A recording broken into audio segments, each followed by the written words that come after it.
Good evening, and welcome to The Sleepless Curiosity. I'm glad you're here tonight, wherever in the world you're settling in from. Here's the strange thought we're sitting with tonight. Somewhere above you right now, a satellite is aging faster than you are. Not metaphorically, measurably, its clock is gaining thousandths of a second on yours, every single day.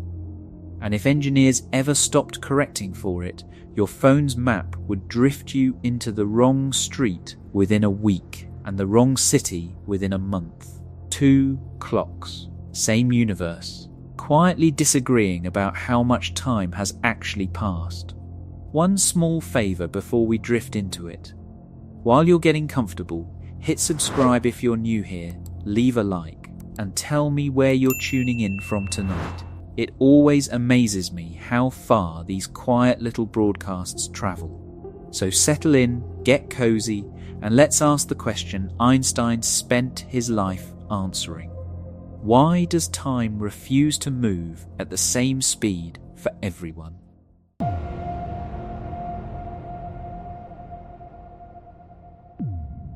Part 1.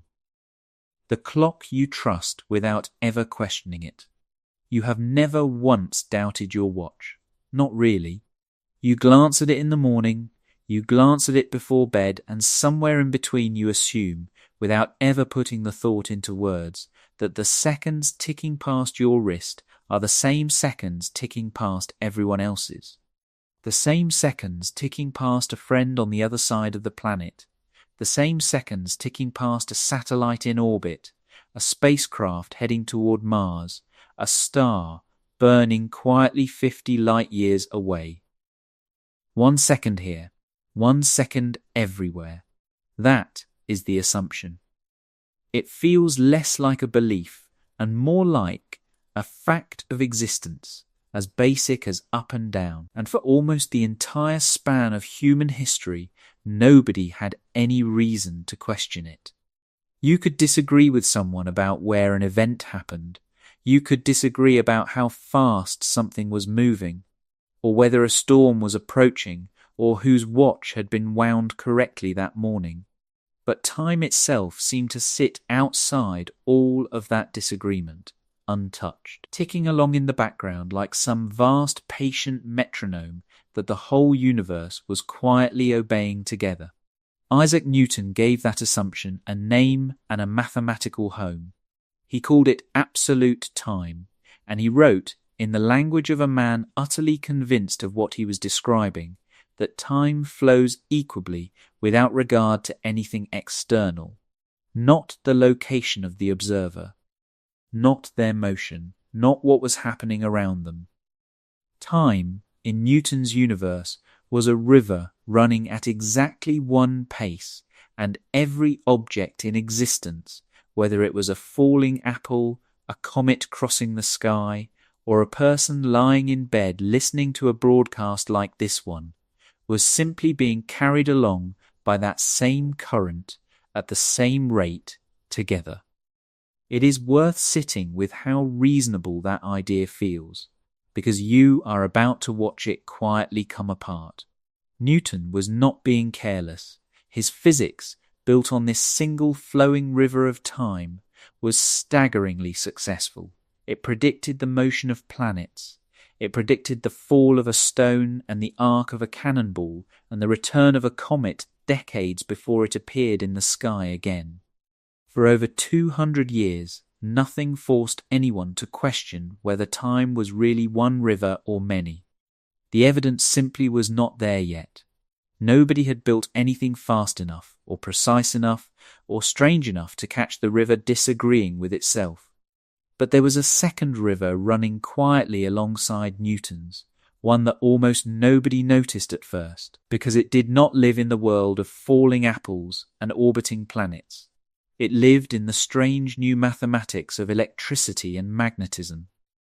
In the middle of the 19th century, a Scottish physicist named James Clerk Maxwell managed to unify electricity and magnetism into a single elegant framework, and buried inside his equations was something odd. Light, it turned out, was an electromagnetic wave, and Maxwell's equations gave that wave a very specific speed. Not a speed relative to you, not a speed relative to the ground you were standing on, just a speed. A fixed number built into the structure of the universe itself, regardless of who was doing the measuring. That should have been impossible. Everything else in physics obeyed a much simpler, much more intuitive rule. If you are riding on a train, moving at 60 miles an hour, and you throw a ball forward at 10 miles an hour, an observer standing on the platform sees that ball moving at 70 miles an hour. Speeds add. That is not a law anyone had to be taught. It is closer to something your body simply knows, the same way you know which direction is down. So when Maxwell's equations insisted that light always moved at the same speed no matter how fast the source was moving or how fast the observer was moving, physicists assumed there had to be something missing from the picture. Sound waves need air to travel through. Water waves need water. Surely light needed something too, some invisible substance filling all of space. And medium physicists began calling the luminiferous ether. If the ether existed, then the speed described by Maxwell's equations was simply the speed of light relative to that ether, and everything else could still behave the way common sense demanded. It was a comforting idea. It preserved the old river. It meant that somewhere out there, standing perfectly still, was the true and final reference point for all motion in the universe, and light was simply obeying the current of that invisible sea the way a swimmer obeys the current of an actual ocean.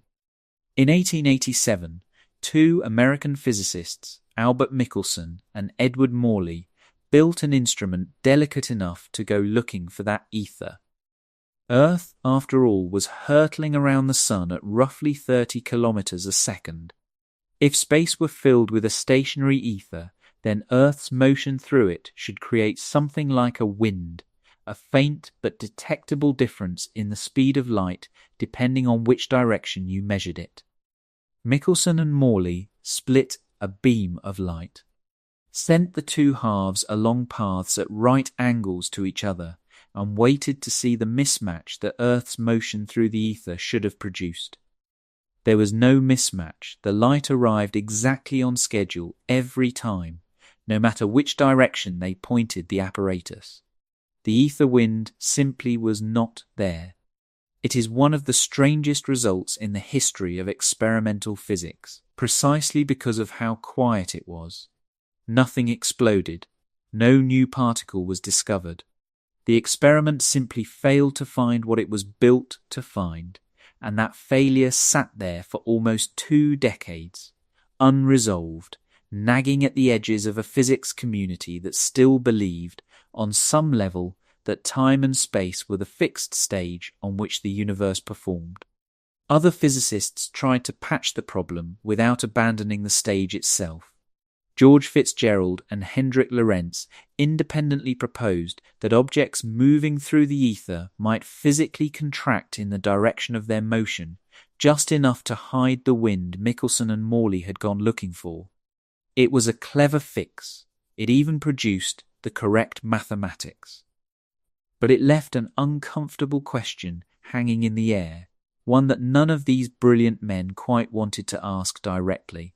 If you need to invent an invisible substance, and then invent a mysterious contraction to hide that substance from every possible experiment, at what point do you stop patching the old idea and admit that the idea itself might be wrong? That is exactly the question a 26-year-old patent clerk in Switzerland was quietly turning over in his mind, in the gaps between examining applications for electrical devices in a government office in Bern, with no laboratory, no university position, and no idea that within a few short years his name would become the most famous in the history of physics.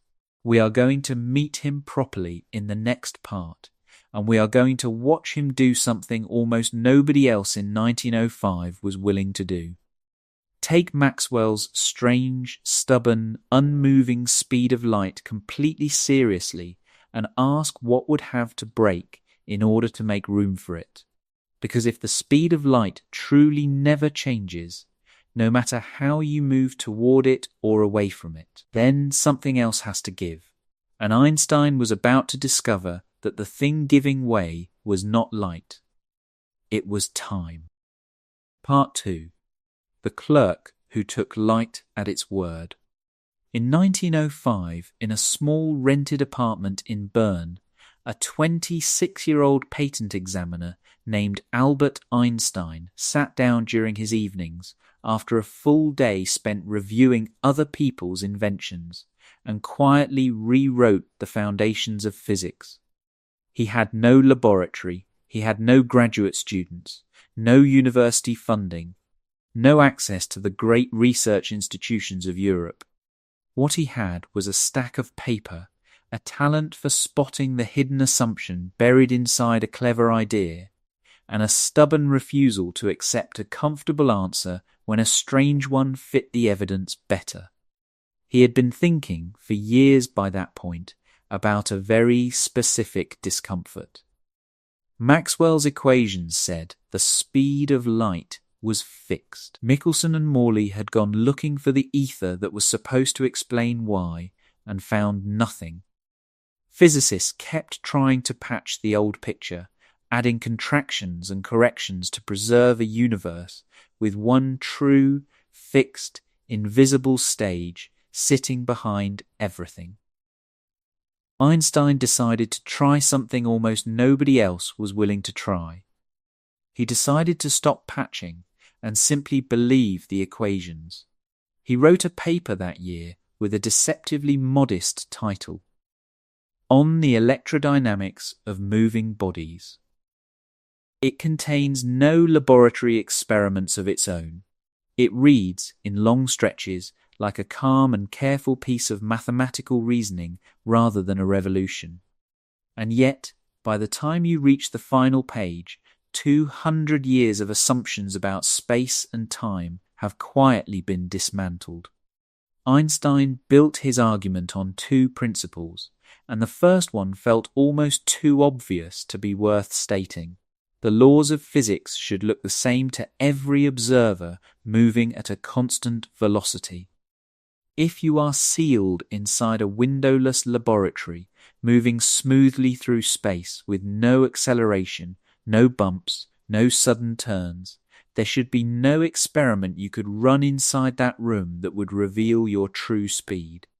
Drop a ball, and it falls the same way it would if you were sitting perfectly still. Pour a cup of water, and it pours normally. There is no dial anywhere in the universe reading out your absolute velocity, because absolute velocity, in this sense, does not exist. You are always entitled to consider yourself at rest. So is everyone else moving steadily relative to you. The second principle was the one that broke the old picture wide open. Every observer, no matter how they are moving, measures exactly the same speed for a beam of light. Not almost the same, not the same after you correct for your own motion. Exactly the same, always, for everyone. Sit with how strange that actually is, because it is easy to read past it without feeling its full weight. Imagine driving directly toward an oncoming car. The distance between you closes faster than either car's individual speed because your velocities add together. That is not a rule you learned from a textbook. It is baked into how your body understands motion. The same intuition that lets you judge whether it's safe to cross a street. Ordinary speeds add. Light refuses to cooperate. Chase a beam of light as fast as you like, and it still recedes from you at the same fixed speed. Race toward a beam of light, and it still approaches you at that same fixed speed. It does not matter whether the source of that light is moving toward you, away from you, or standing perfectly still. The number never changes. If you accept that as true, and Einstein insisted on accepting it as true rather than explaining it away, then something else in the equation has to bend to make room for it. And what bends, it turns out, is not light. It is the very things we had always assumed were fixed and universal: distance, duration, and most unsettling of all, the question of whether two events happening far apart occurred at the same moment. This is where Einstein's reasoning takes its most disorienting turn, and it is worth walking through slowly, the way he originally described it, using nothing more exotic than a train. Picture a long railway carriage moving smoothly along a straight track. At one precise instant, lightning strikes the front of the train and the rear of the train simultaneously.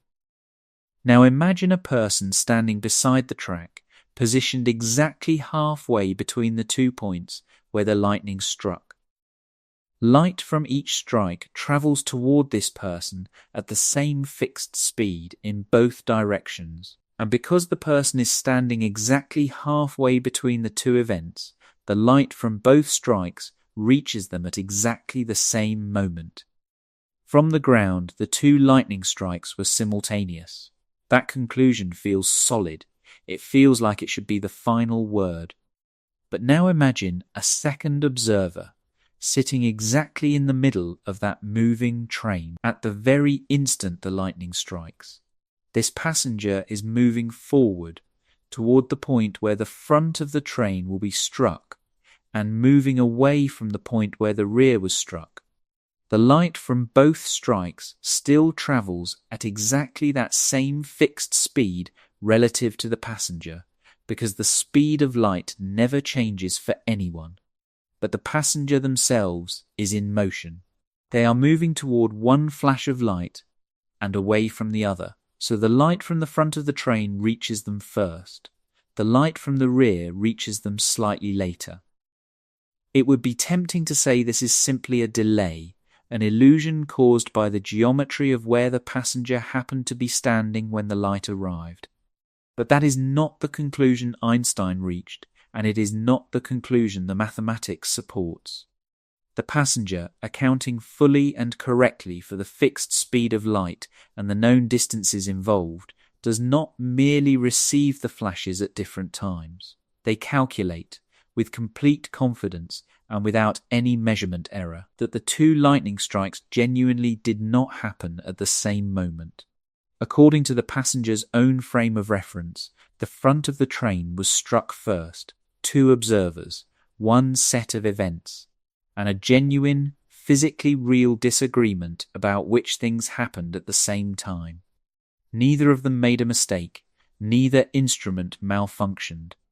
The disagreement is not a flaw in the experiment. It is a fact about the structure of the universe that nobody had ever needed to notice before, because at the speeds of trains and horses and sailing ships, the disagreement is so vanishingly small that it could never have been detected.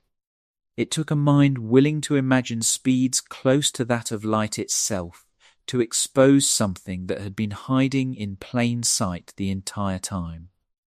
This single idea, that simultaneity itself depends on how you are moving, turns out to be the seed from which everything else in this story grows. If two observers can disagree about whether distant events happened at the same time, then it should not surprise us, though it still somehow always does, that they can disagree about how much time has passed between those events altogether. Once the idea of one universal now collapses, the idea of one universal clock collapses along with it. Einstein's paper did not make him famous overnight. It would take years for the wider scientific community to fully absorb what he had done, and longer still for experiments precise enough to test it directly to be built. But the implications were already there on the page in 1905, waiting patiently for the rest of physics to catch up. Time was not a river flowing at one pace for the whole universe. It was something closer to a personal measurement, something that depended entirely on the path an observer took through space. And to really understand why, you do not need trains, or lightning, or complicated mathematics. You need something almost embarrassingly simple: 2 mirrors and a single pulse of light bouncing quietly between them. That thought experiment is where we are going next, and it is the moment where time dilation stops being an abstract claim about trains and lightning and becomes something you can practically watch happen with your own imagination. Part 3. The clock made of nothing but light. Imagine building the simplest possible clock. No gears, no spring, no hands sweeping across a painted face, just 2 mirrors fixed a short distance apart, facing each other, with a single pulse of light bouncing between them, up and down, forever, every time the light completes one full round trip, from the bottom mirror to the top and back again. Count that as 1 tick. It is a strange little device, but it obeys one very reliable rule. Light always travels at the same fixed speed, and the distance between the mirrors never changes, so every single tick takes exactly the same amount of time as the one before it. It is, in its own quiet way, a perfect clock. Now place that clock inside a spacecraft, sitting beside you, while the spacecraft glides smoothly through space at a constant velocity. From where you are sitting, nothing about the clock has changed. The light still travels straight up, straight down, straight up again. The mirrors are still exactly where they were. You watch the pulse tick along at precisely the rate it always has, because as far as your own experience is concerned, you and the clock and the spacecraft around you are simply sitting still.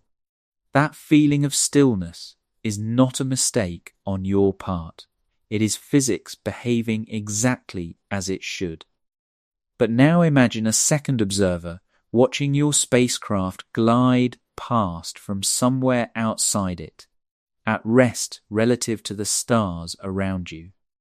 From that outside vantage point, something different is happening. While the pulse of light is climbing from the bottom mirror toward the top one, the entire spacecraft is also moving sideways, carrying both mirrors along with it. By the time the light actually reaches the upper mirror, that mirror is no longer directly above where the light started. It has shifted forward, riding along with the spacecraft's own motion. So from the outside observer's perspective, the light cannot have travelled straight upward at all. It must have travelled diagonally, covering not just the vertical distance between the mirrors, but a longer, slanted path that accounts for the spacecraft's forward motion as well. The same thing happens again on the way back down. The lower mirror has also moved forward in the meantime, so the returning pulse of light must travel another diagonal path to catch up with it. Add both diagonal legs together, and the outside observer sees the light cover more total distance during one full tick than you. Sitting quietly beside the clock inside the spacecraft, ever perceived it covering. Here is where the entire structure of the universe quietly reorganizes itself around one single unbending fact. Both of you, the person inside the spacecraft and the person watching from outside, must measure the exact same speed for that pulse of light. Not almost the same speed, not a speed adjusted for your relative motion. The literal same number, always, for everyone, in every reference frame. That is not a convenient simplification. It is the second of Einstein's founding principles, and it does not bend for anybody. So think about what that forces to be true. The outside observer sees the light travelling a longer distance than you do, and yet they must still measure it moving at that same fixed speed.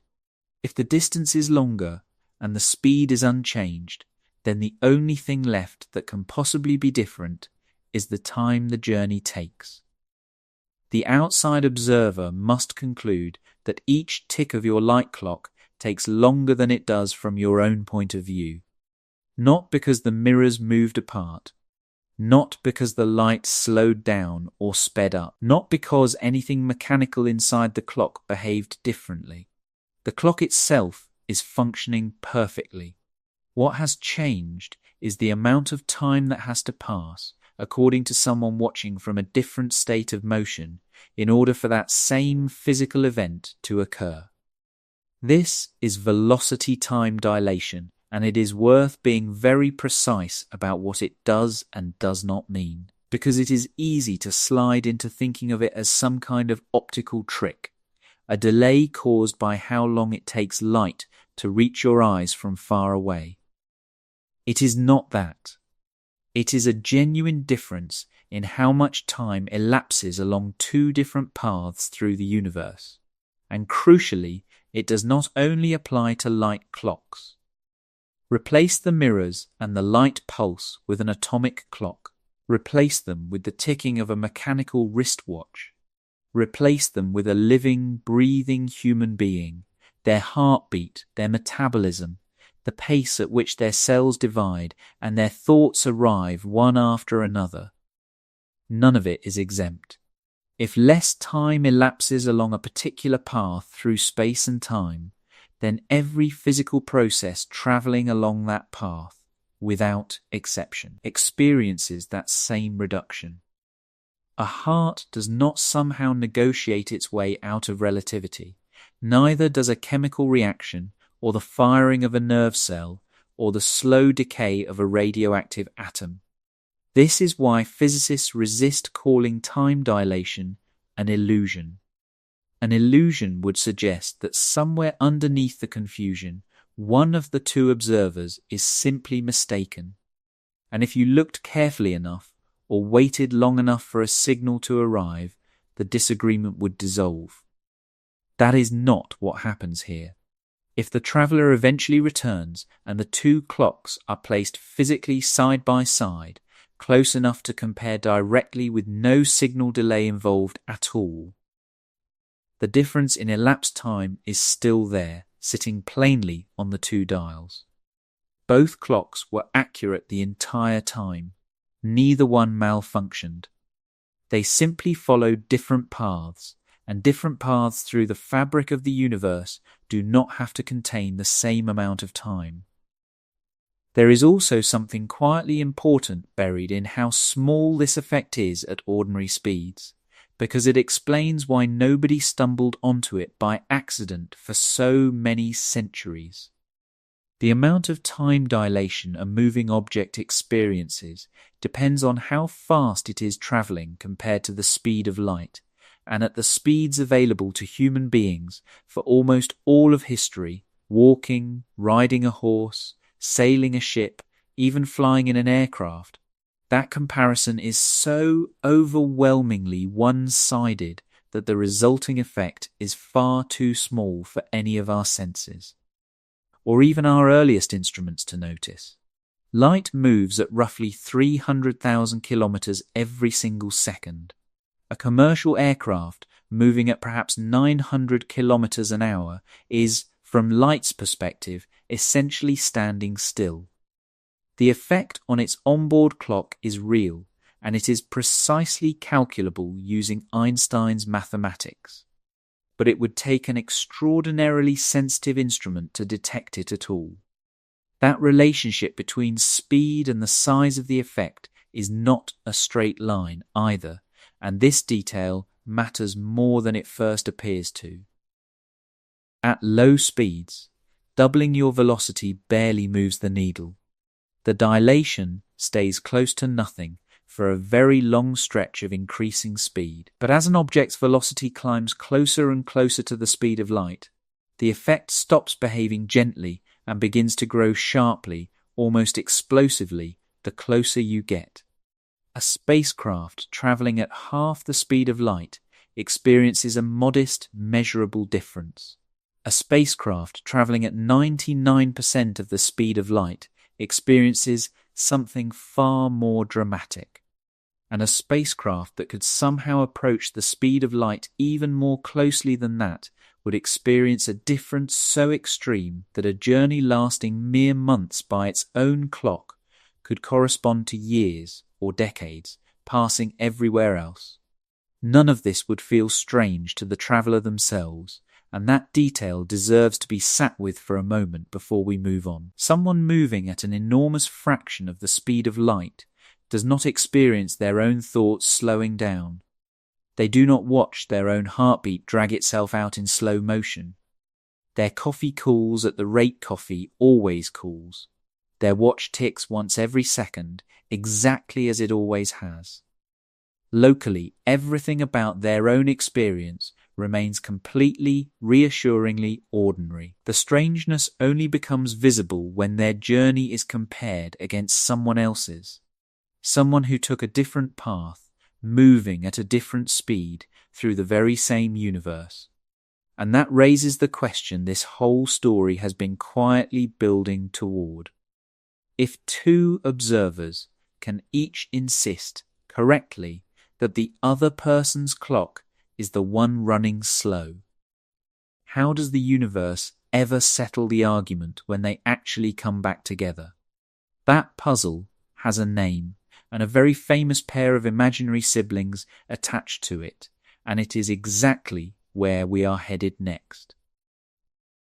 Part 4. The twins who cannot both be right. Picture two identical twins standing together on Earth, the same age down to the day, their watches synchronized down to the second. One of them boards a spacecraft, the other stays behind. The travelling twin accelerates away from Earth, crosses a vast distance at a significant fraction of the speed of light, turns around somewhere far out in the dark, and eventually makes the long journey home. When the spacecraft finally touches down and the twins stand face to face again, something strange is waiting for them. They are no longer the same age. The traveller is younger, not younger in some vague, poetic sense, and not younger merely in appearance. Their body has genuinely experienced less elapsed time, fewer heartbeats, fewer completed thoughts, a shorter path walked through the days of their own life. This is the twin paradox, and the word paradox has caused more confusion around it than almost any other idea in relativity, because it makes the puzzle sound like a contradiction physics simply has to live with. It isn't.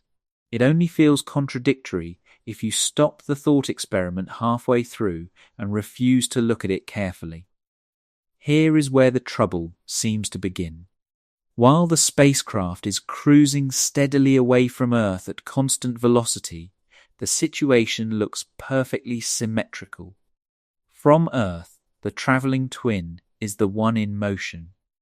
So the twin on the ground says the traveller's clock must be running slow. But relativity insists that motion is always relative, and there is no cosmic referee somewhere in the void who gets to declare which twin is really moving and which one is really standing still. So from inside the spacecraft, the traveller is equally entitled to say that Earth is the thing moving away from them, and therefore it is the earthbound twin's clock that must be running slow. Each twin, quite reasonably, points at the other and says the same thing. If that is all there were to it, the question of who ends up younger would have no answer at all. But that symmetry only holds during the two long, steady stretches of the journey, the outbound leg and the return leg, when the spacecraft is moving at a constant velocity and nothing dramatic is happening. It breaks completely at the turnaround. Somewhere out past the midpoint of the trip, the travelling twin has to slow down, reverse course, and accelerate back toward home. The twin who stayed on Earth never has to do anything like that. They remain, for the whole story, safely inside one continuous, unchanging state of motion. The traveller does not. And that single asymmetry, the fact that one twin switches from moving away to moving toward, while the other twin never switches anything at all, is the detail that breaks the symmetry of the puzzle and produces a definite, calculable answer. It is tempting to stop right there and declare that acceleration itself is the cause of the age difference, as though the physical sensation of being pressed back into your seat during the turnaround is somehow directly responsible for stealing years off the traveller's life. That explanation feels satisfying, but it isn't quite right, and it is worth being precise about why. Imagine the turnaround happening almost instantly, a sharp, brief burst of acceleration lasting only a fraction of the whole journey, compared to years spent cruising at a steady, enormous speed in each direction. Even if that turnaround were compressed down to almost no time at all, the final age difference between the twins barely changes. The acceleration marks the moment where the traveller switches from one path through the universe to another. But it is not, by itself, the mechanism doing the aging. The real explanation lives somewhere deeper in the geometry of the journey itself. This is where it helps to stop thinking about space and time as two separate things happening alongside each other, and start thinking about them the way the mathematician Hermann Minkowski proposed only a few years after Einstein's original paper. Space and time woven together into a single four-dimensional structure called space-time. 3 directions tell you where something is. A 4th tells you when. Together, they pin down what physicists call an event, a single point marking a particular place at a particular moment, a flash of light, a departure, a reunion. Now follow an object, not just at one single moment, but across its entire existence, moment after moment, place after place. Trace all of those events together into a single continuous line, and you get what is called a world line. Every object in the universe has one. You have one. The chair you might be lying near tonight has one, even though it never moves an inch relative to the room around it, because it is still travelling steadily forward from one moment to the next. A spacecraft that leaves Earth, travels outward, turns around, and returns has a world line too, a long bent path through space-time connecting its departure to its eventual homecoming. And here is the idea that finally dissolves the paradox for good. The amount of time a traveller actually experiences, what physicists call their proper time, is not some universal quantity handed out equally to everyone who starts and ends at the same 2 events. It is the amount of time measured along that specific world line, that particular path through the 4-dimensional geometry of the universe. 2 travellers can begin together at one event, separate, follow completely different world lines, and later meet again at another event entirely, and there is no law of physics requiring their 2 clocks to agree about how much time passed in between. Different paths, in general, contain different amounts of proper time. There is a strange twist buried in the geometry here, and it runs backward from what you might expect if you are used to thinking about ordinary maps and ordinary distances. In everyday geometry, on a flat sheet of paper, the shortest path between 2 points is a straight line, and any path that wanders or curves away from that straight line ends up being longer. In the geometry of space-time, for 2 events that can be connected by a traveller moving slower than light, the relationship flips. The straight, uninterrupted path, the one followed by an observer who never accelerates at all, contains the most proper time, not the least. Any path that bends away from that straight line, any journey that involves speeding up, slowing down, or turning around, ends up containing less proper time than the straight path would have. The earthbound twin, sitting quietly at home for the entire span of the story, follows something very close to that straight, uninterrupted world line. The travelling twin, by leaving, turning around, and coming back, follows a path that bends, and a bent path between the same two events always contains less elapsed time than the straight one. That is not a punishment for accelerating. It is simply what the geometry demands. The traveller's route through space-time was longer in space and shorter in time, and there was never any way around that trade once the decision to leave and return had been made. Run the actual numbers on a journey like this, and the size of the effect becomes easier to feel. Imagine a star sitting 8 light years from Earth, and imagine the travelling twin makes the outward leg of the trip at 80% of the speed of light, then turns around and comes home at the same speed.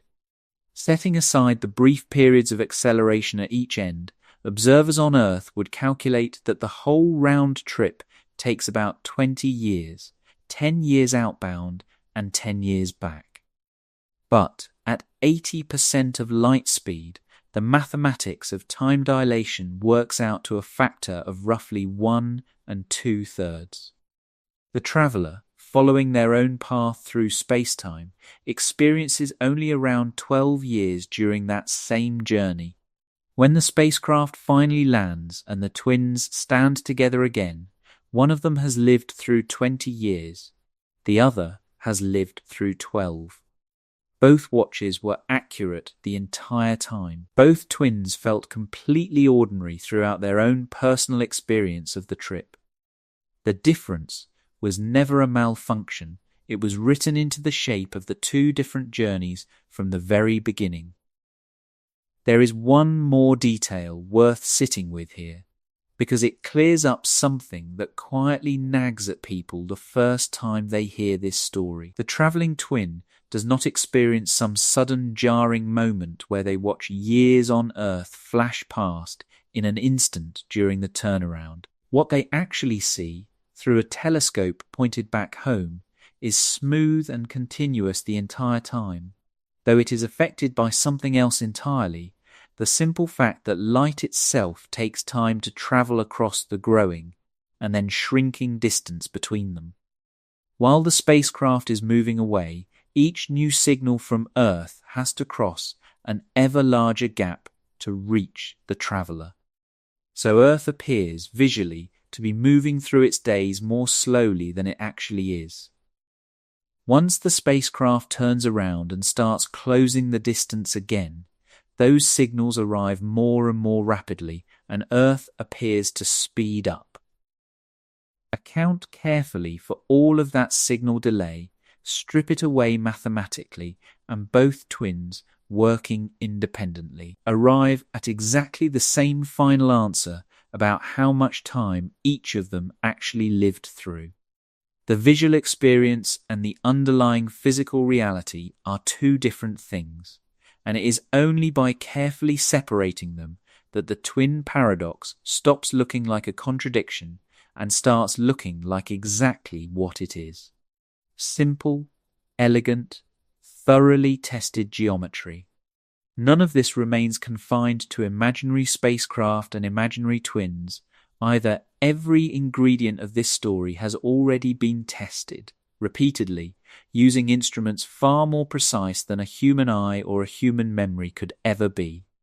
And the smallest, strangest test subject of them all turns out to be a particle that lives for barely 2/millionths of a second.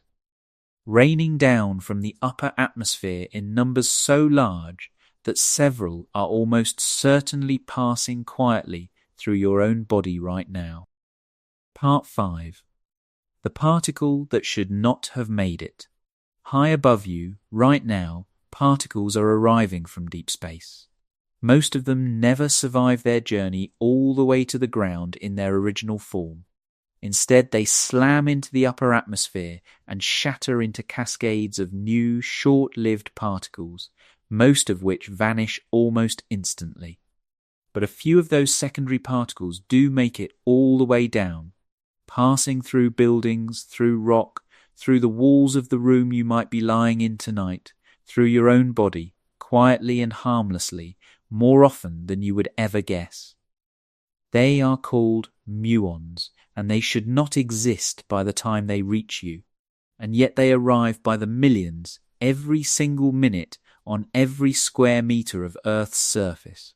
Understanding why is one of the cleanest, most stubborn proofs that time dilation is not a theoretical curiosity confined to imaginary spacecraft and imaginary twins. A muon is, in almost every respect, a heavier cousin of the electron. It carries the same electric charge, but it weighs roughly 200 times as much, and unlike the electron, it is fundamentally unstable. Left entirely alone, a muon survives, on average, for only about 2/millionths of a second before it decays into other particles and disappears. That is an almost unimaginably brief existence. And it creates an immediate problem when you try to explain how these particles ever reach the ground at all. Muons, like the ones raining down on you tonight, are typically created many kilometers up in the atmosphere, often somewhere between 10 and 15 kilometers above the surface, when incoming cosmic rays, mostly high-energy protons arriving from deep space, slam into the nuclei of atoms in the upper air. That collision produces a shower of unstable secondary particles, some of which decay almost immediately into muons, which then continue racing downward toward the ground. Now do the simple arithmetic, the arithmetic Newton's universe would have insisted on. Even if a muon travels at very close to the speed of light for the entire length of its brief 2/millionth of a second lifetime, ordinary classical reasoning says it can only cover something like 660 meters before decaying away completely. That is a respectable distance for something that exists for such a fleeting moment. But it falls dramatically short of 10 or 15 kilometers. By every rule of common sense physics, the overwhelming majority of these particles should vanish somewhere high up in the atmosphere long before they ever come close to the ground. Detectors down here should register almost nothing, and yet they do not vanish. At sea level, roughly 1 muon passes through every square centimeter of horizontal surface every single minute. You are being crossed by them constantly, quietly, harmlessly, all day and all night, whether you notice it or not. So either something is deeply wrong with our understanding of how particles decay, or something is deeply wrong with the assumption that time passes for that muon the same way it passes for you standing still on the ground, watching it fall. It is the second option. From the perspective of an observer standing on Earth, that muon is moving at an enormous fraction of the speed of light.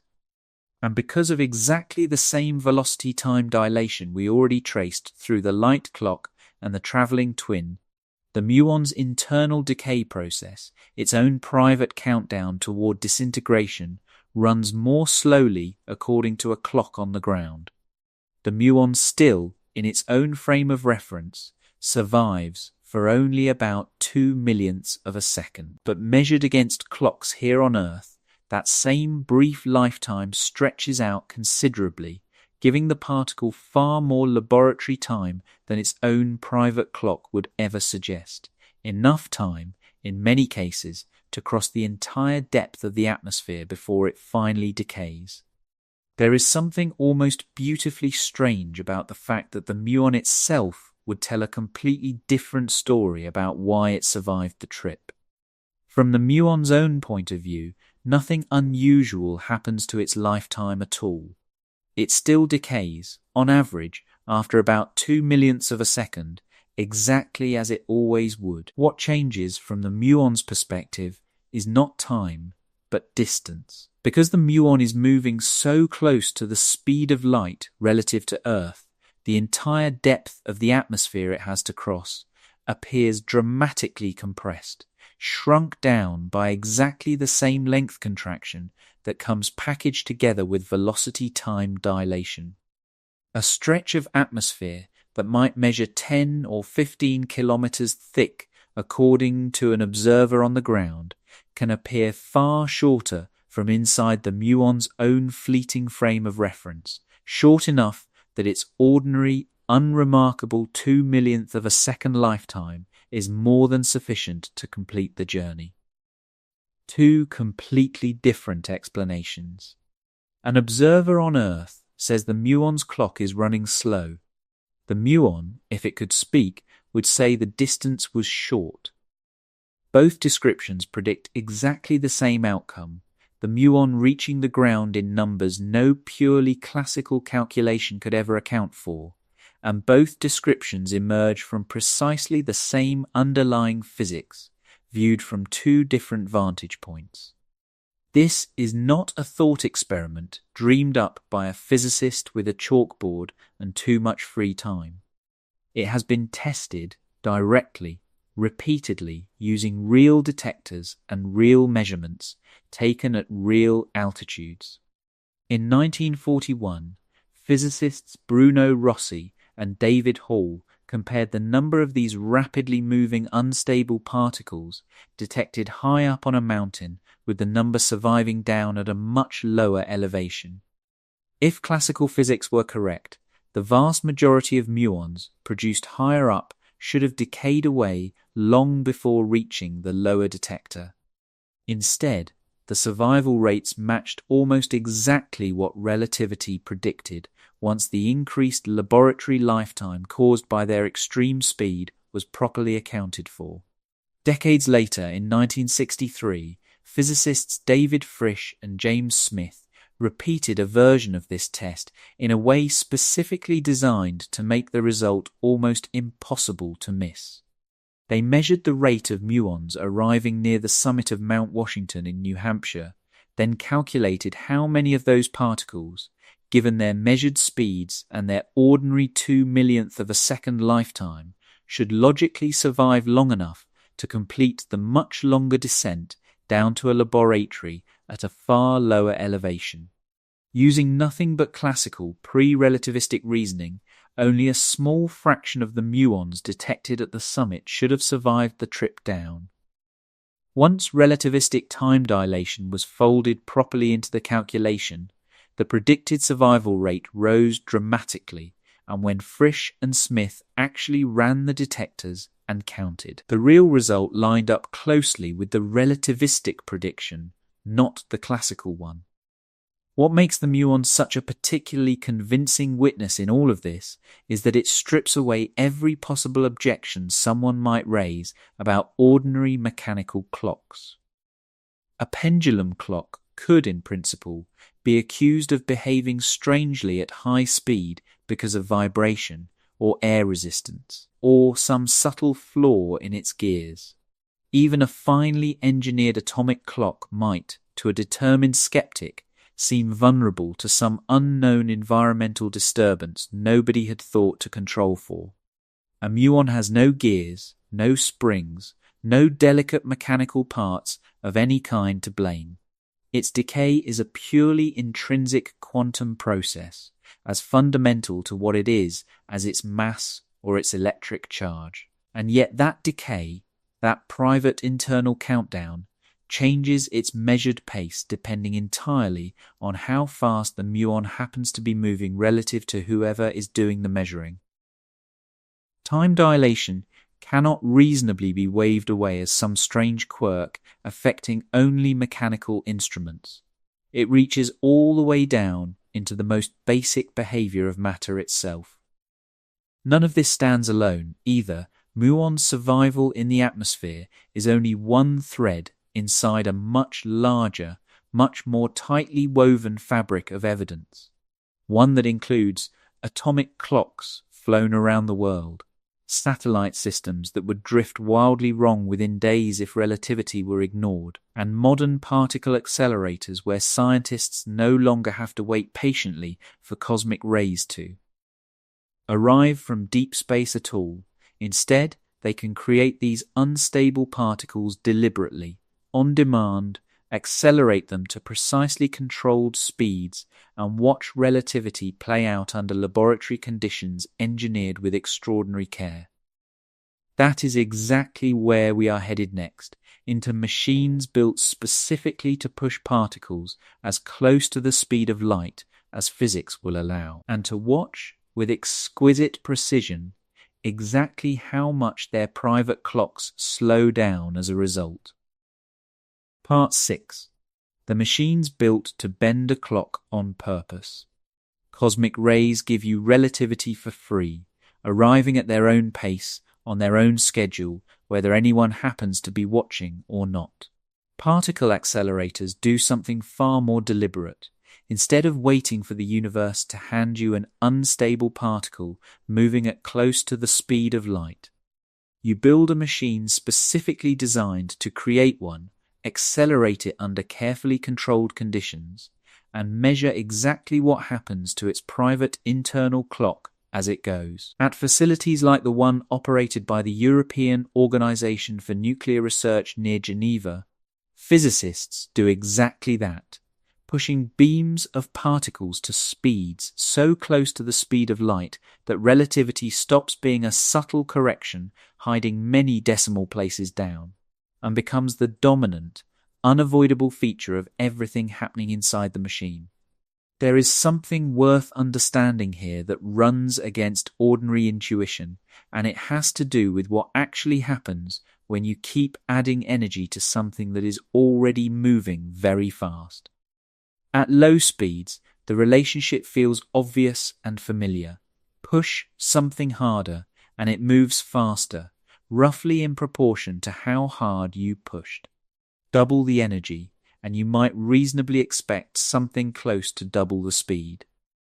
But as a particle's velocity climbs closer and closer to the speed of light, that simple relationship quietly breaks down. The particle can absorb enormous additional amounts of energy while its speed increases by only the tiniest possible fraction. A proton racing around one of these accelerators might already be moving at more than 99% of the speed of light, and pouring in vastly more energy will barely nudge that number any closer to 100.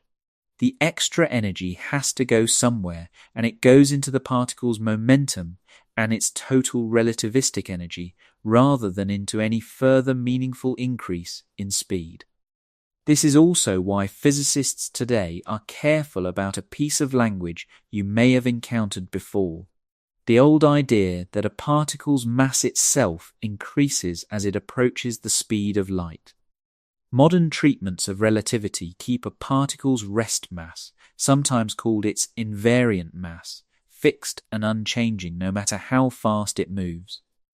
What changes dramatically with speed is its energy and its momentum, not the fundamental quantity of matter it represents.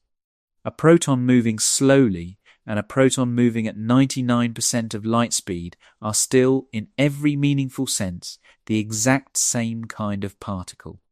The fast one simply carries a staggering amount more energy along with it, and unstable particles created inside these machines reveal the consequences of all that speed immediately and with extraordinary precision.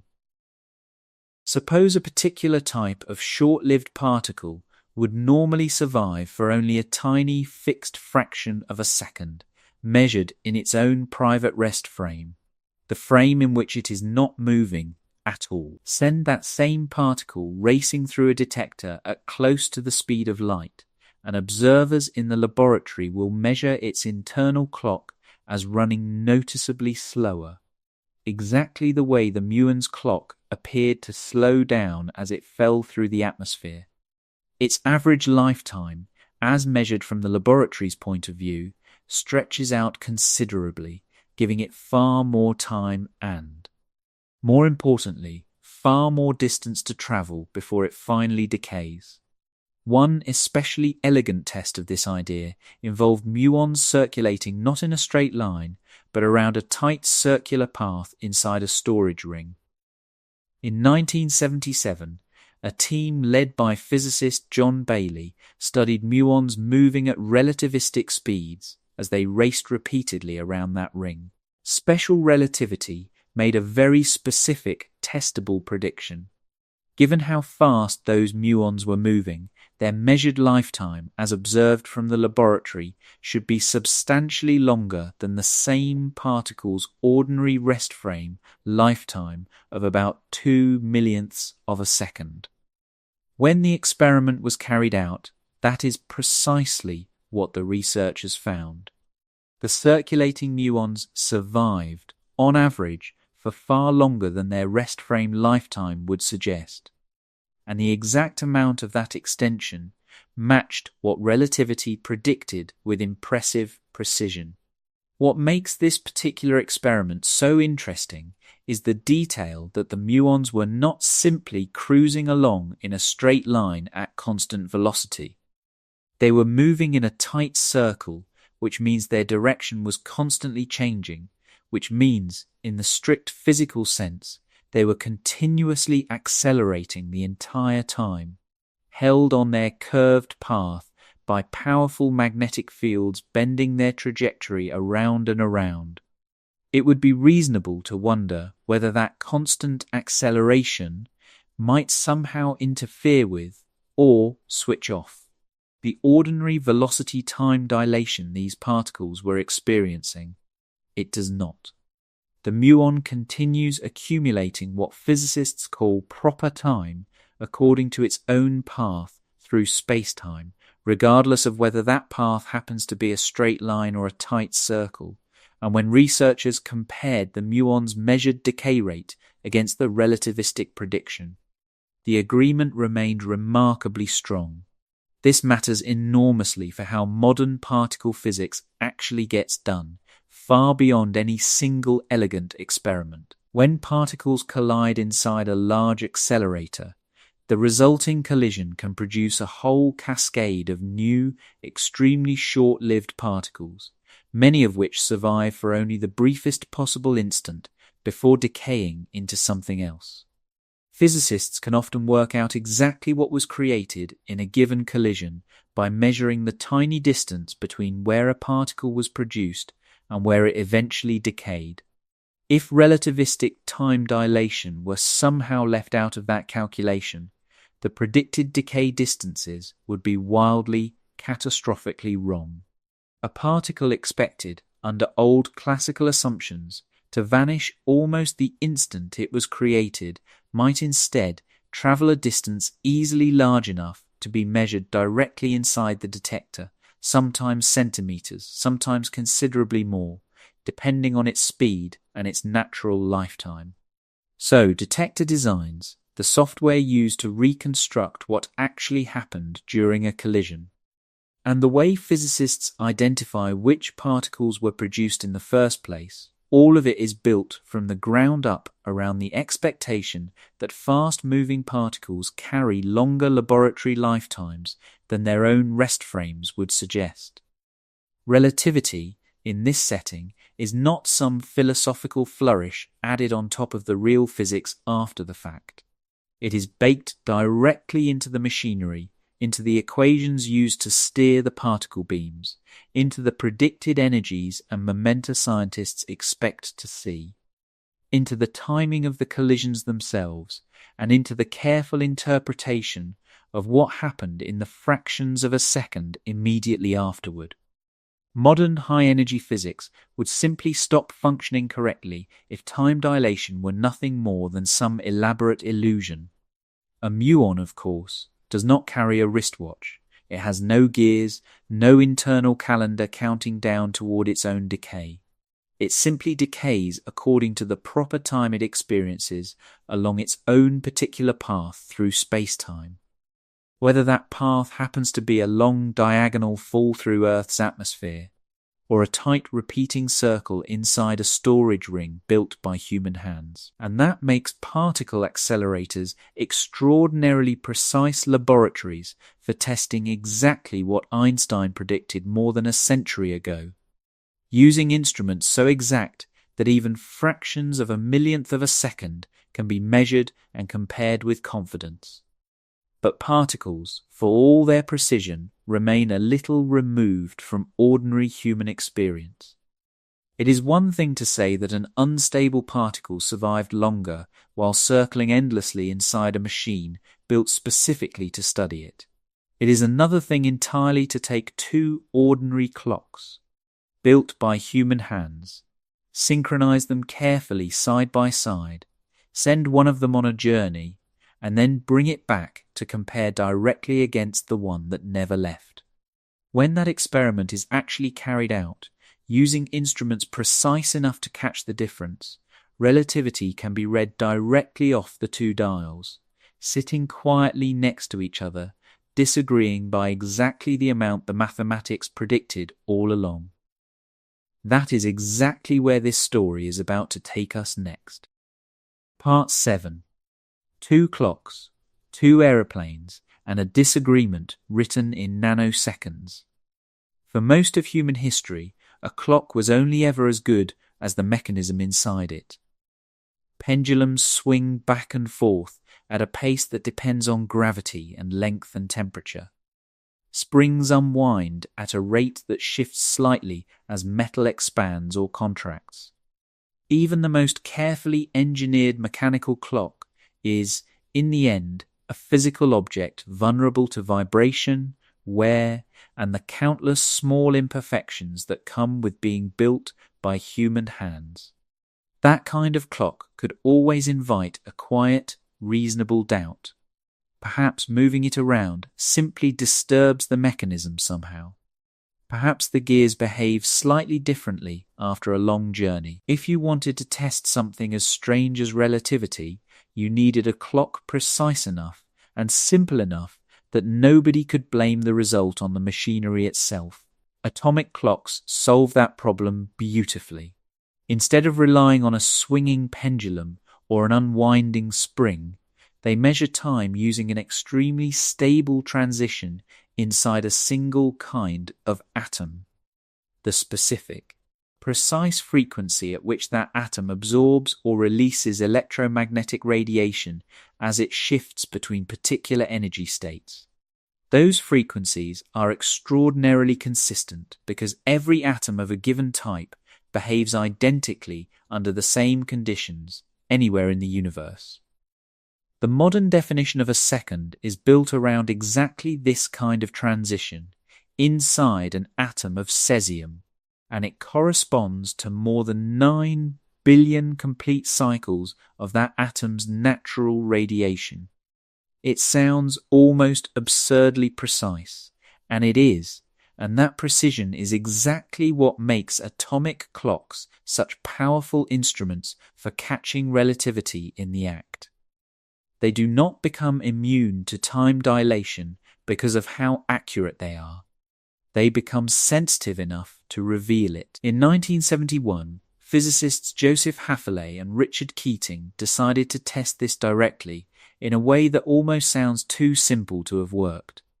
They took several portable cesium atomic clocks, extremely precise and, crucially, extremely stable, and carried them aboard ordinary commercial airliners. Some of the clocks flew eastward around the world, others flew westward. Meanwhile, a set of reference clocks stayed exactly where they had started, at the United States Naval Observatory, quietly ticking away on the ground the entire time. Once every flight had landed and returned home, the travelling clocks were brought back and compared directly against the ones that had never left. Relativity made a prediction here, but it was a more layered prediction than you might first expect, because two separate effects were quietly working against each other at once. The first came from special relativity, the same velocity-time dilation traced back to the light clock and the muon, because the aircraft were moving relative to an appropriate reference frame centered on the Earth. Their motion alone should have caused the onboard clocks to accumulate very slightly less time than the stationary clocks on the ground. But the second effect came from an entirely different piece of Einstein's work, one we have not yet spent much time with.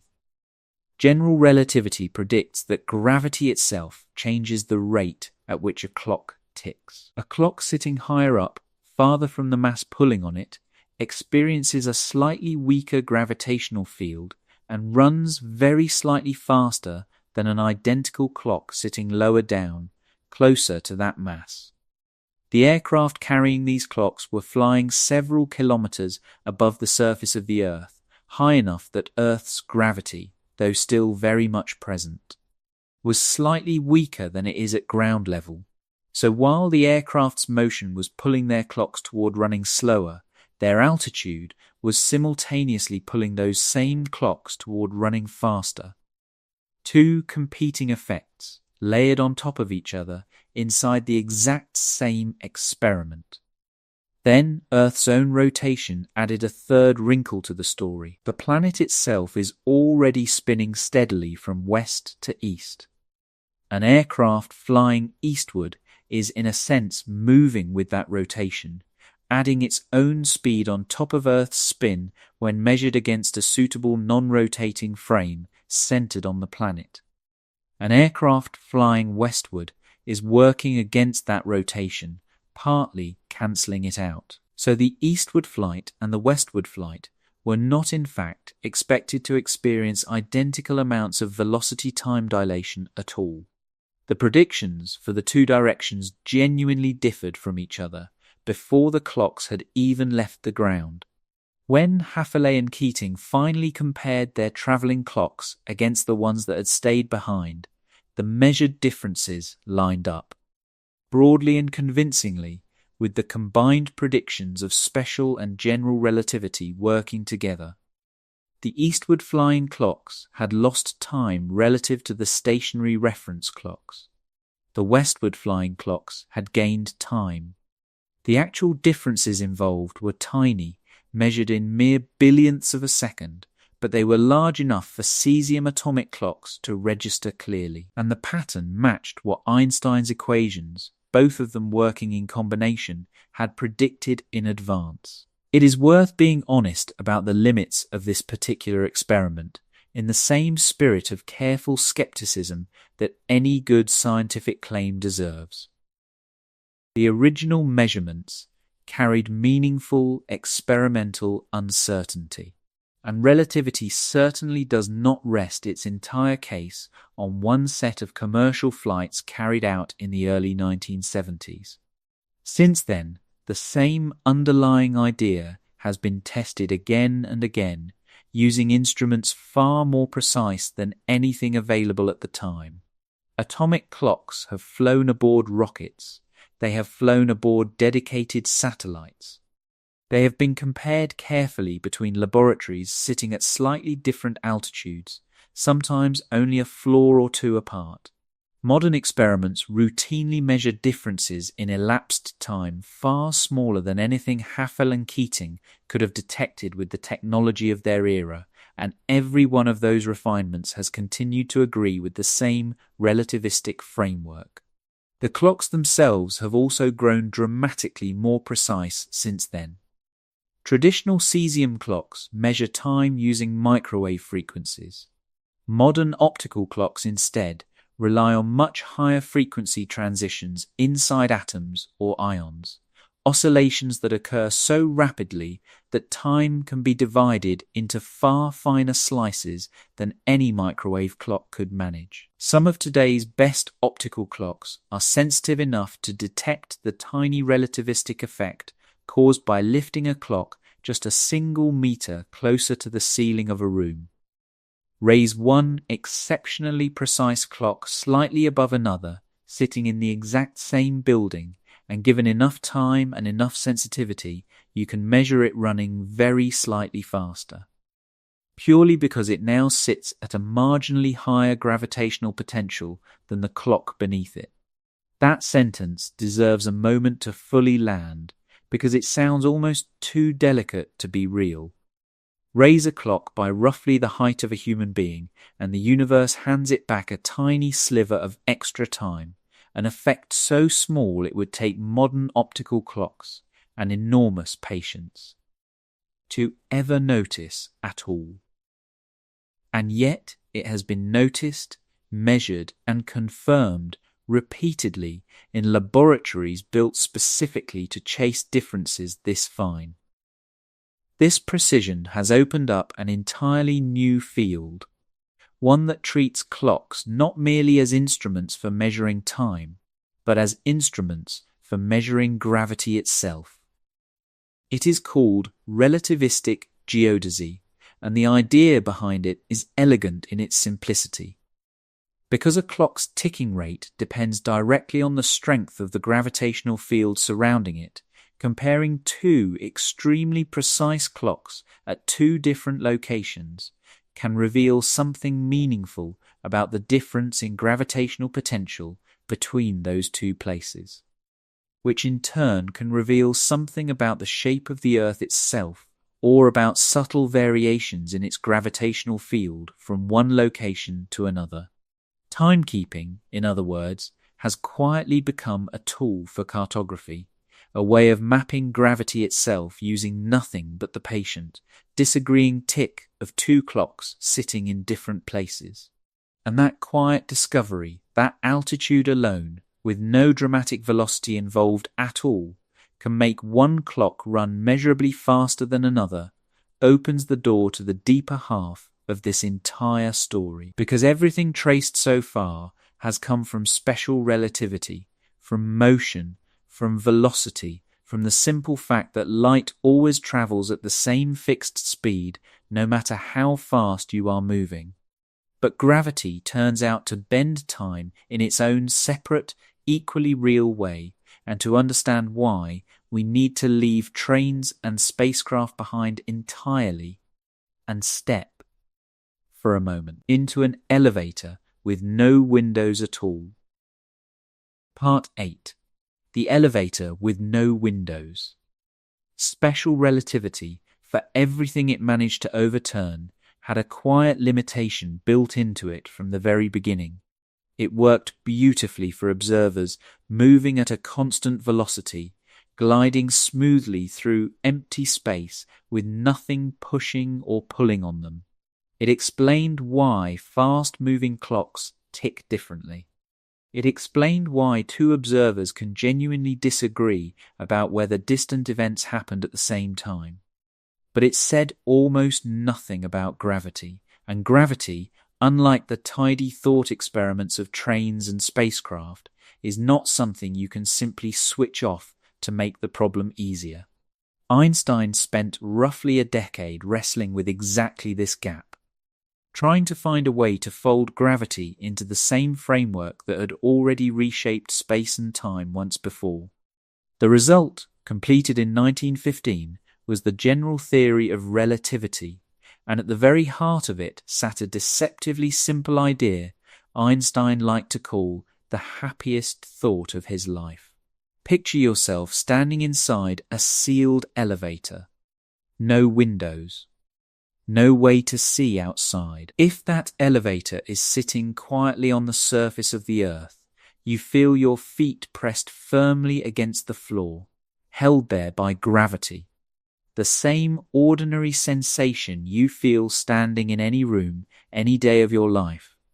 Now imagine, instead, that this same elevator is floating somewhere out in deep space, far from any planet or star, with nothing nearby to pull on it at all. If a rocket attached underneath it suddenly begins firing, accelerating the elevator steadily upward, you would feel your feet pressed against the floor in exactly the same way. Drop something from your hand, and inside a gravitational field it falls toward your feet. Drop the same object inside the accelerating elevator, and it appears to do exactly the same thing, falling toward the floor as the floor accelerates up to meet it. From inside that sealed box, with no windows and no outside reference point, there is no experiment you could run that would tell you which situation you were actually in. Standing still on a planet, held down by gravity, or accelerating steadily through empty space, held down by the push of a rocket engine. The two situations are not merely similar. Locally, they are physically indistinguishable. Einstein called this the equivalence principle, and he treated it not as a curious coincidence, but as a genuine clue about the deeper nature of gravity itself. That single insight quietly overturned the picture of gravity that had stood since Isaac Newton. In Newton's universe, gravity was a force, something reaching invisibly across empty space, pulling one mass toward another. The Earth pulled on the moon. The sun pulled on the Earth. An apple fell because the planet beneath it was tugging on it directly. General relativity replaces that picture with something considerably stranger and considerably more elegant. Mass and energy do not reach out and pull on distant objects at all. Instead, they curve the very fabric of space-time around them, warping its geometry the way a heavy object placed on a stretched sheet of fabric creates a dip that other, lighter objects naturally roll toward. Objects moving through that curved space-time then simply follow the most natural path available to them. A path called a geodesic, the closest possible equivalent in curved geometry to a straight line. An astronaut orbiting the Earth under this picture is not being continuously held up against some invisible downward pull. The astronaut and their spacecraft are both in a state of continuous freefall, following a geodesic through space-time that has been bent into a curve by the mass of the planet beneath them. They stay in orbit not because something is fighting against gravity to hold them there, but because their forward motion, combined with the curvature of the space-time they are moving through, happens to trace a path that continually falls around the Earth rather than into it. This applies to light as well, and it applies to time itself, and this is where the story finally circles back to the question we have been chasing all along. Because time, in general relativity, is not a separate stage sitting outside this geometry, watching events unfold from a safe distance. It is woven directly into the curvature, as much a part of the geometry as any spatial direction. And that means gravity does not just bend the paths that light and matter travel through space. It bends the rate at which time itself passes, for anyone or anything sitting inside that curved region. Here is a version of Einstein's elevator that makes this connection visible. Imagine a very tall spacecraft far out in empty space, accelerating steadily upward. Place one clock near the floor and another clock near the ceiling, high above it. Now have the lower clock send a single pulse of light upward toward the clock waiting at the ceiling. During the time it takes that pulse of light to make the climb, the entire spacecraft continues accelerating the whole time. So by the moment the light signal actually reaches the upper clock, the ceiling itself is moving slightly faster than it was at the instant the light was first emitted from the floor below. Because of that shift in speed, the receiver at the top measures the incoming light at a slightly different frequency than it left with, stretched out, shifted toward the lower, redder end of the spectrum. Now invoke the equivalence principle and let it carry that same result over into an ordinary gravitational field, since Einstein insisted the two situations must, locally, behave identically.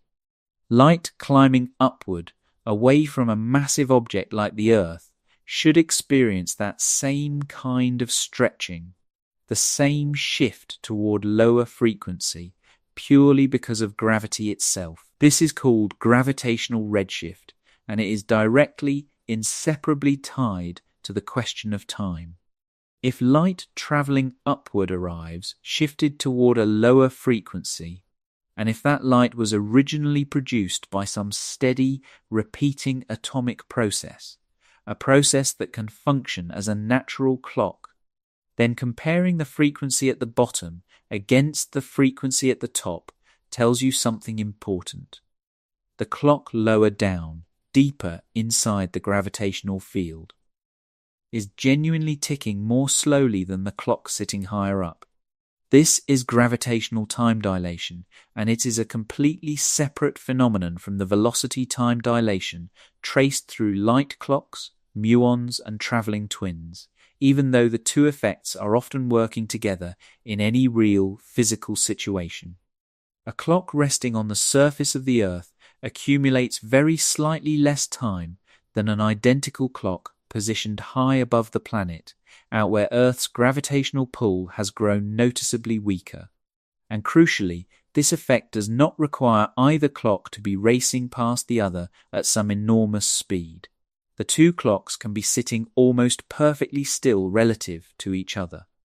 Simply placing them at two different depths inside a gravitational field is enough, all on its own, to make them disagree. And yet, locally, nothing about this ever feels strange to whoever is experiencing it. Imagine falling freely, without resistance, inside a small enclosed laboratory somewhere near a massive object.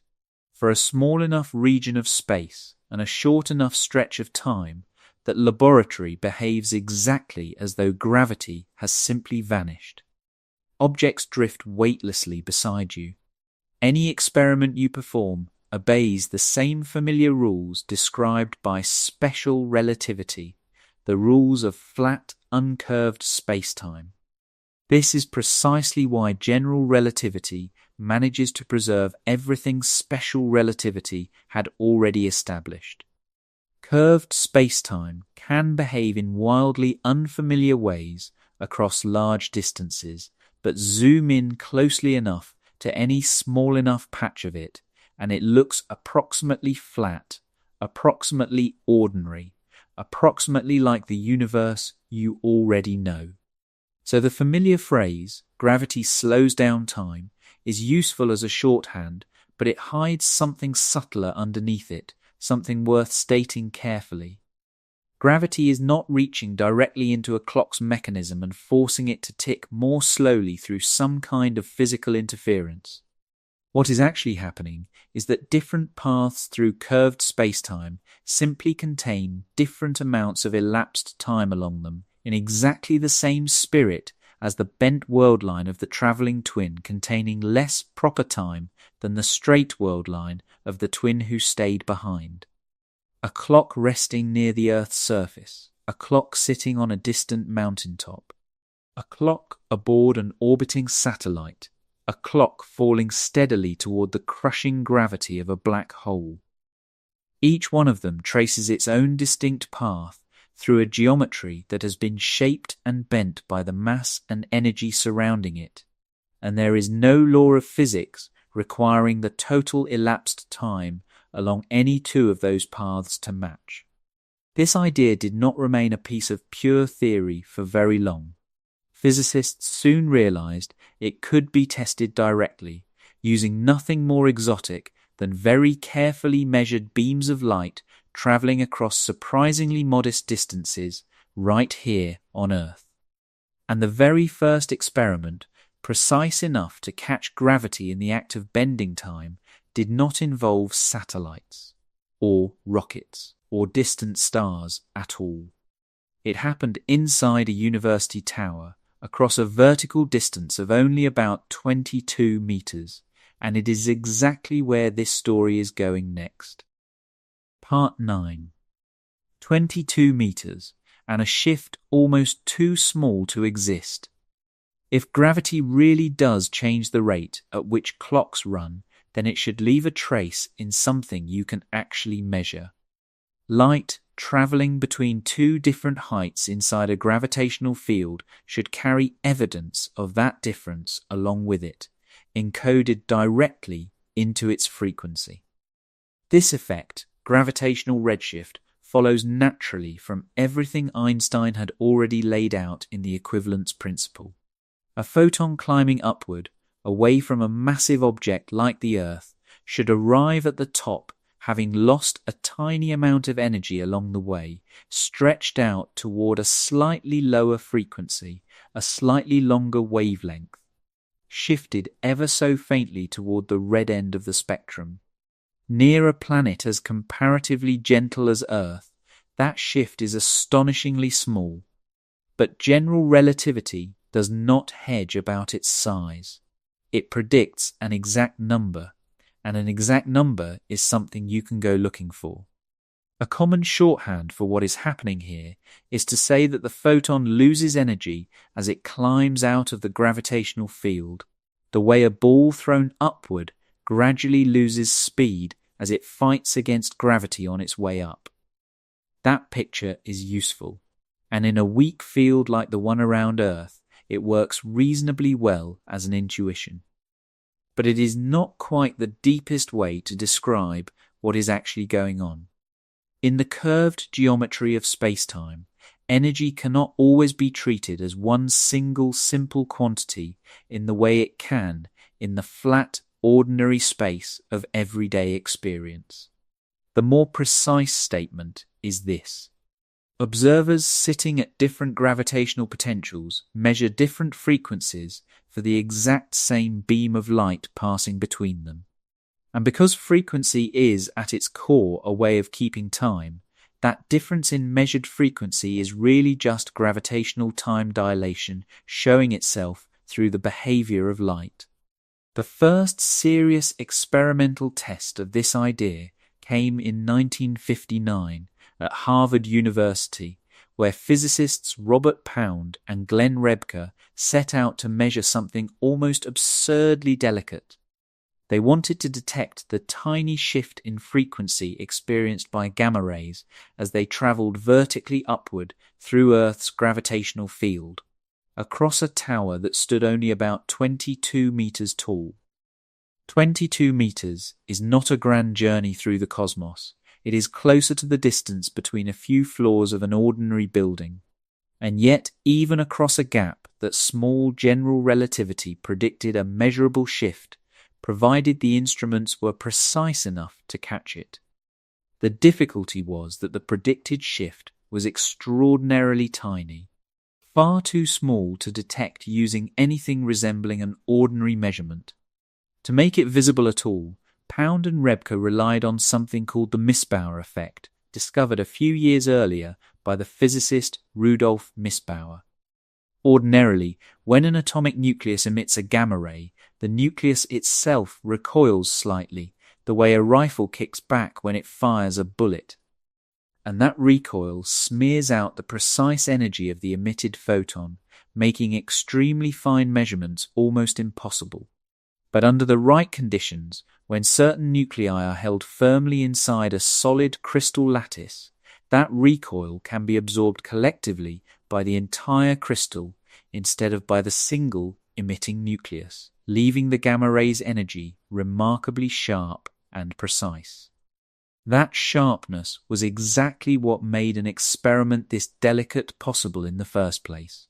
Pound and Rebka compared gamma rays travelling between the top and bottom of their tower, and because the gravitational shift they were hunting for was so vanishingly small, they also introduced a controlled, deliberate motion to the source, creating a small, adjustable Doppler shift they could tune by hand. By carefully adjusting that motion until the gamma rays were once again absorbed efficiently at the far end, they could measure exactly how much gravitational redshift had occurred along the way, and cancel it out with a known calibrated amount of ordinary motion. When the results came in, they matched the prediction of general relativity within the precision available at the time. A later round of experiments, carried out by Pound working alongside Joseph Snyder, refined the measurement even further, tightening the agreement between theory and observation and leaving considerably less room for doubt. It is worth sitting for a moment with just how small a distance this experiment worked across. 22 meters, not the vast gulf between Earth and a distant star, not even the height of a modest hill.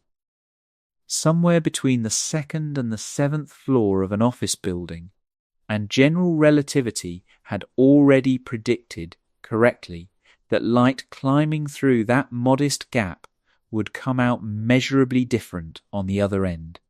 If gravity can bend time detectably across the height of a stairwell, it becomes considerably easier to imagine what it might do across the much larger distances involved in actual spaceflight. That next step came in 1976 with a mission called Gravity Probe A. Physicists Robert Vessot and Martin Levine led an experiment that carried an extraordinarily stable hydrogen maser clock aboard a rocket, launching it to an altitude of roughly 10,000 kilometers above the Earth's surface.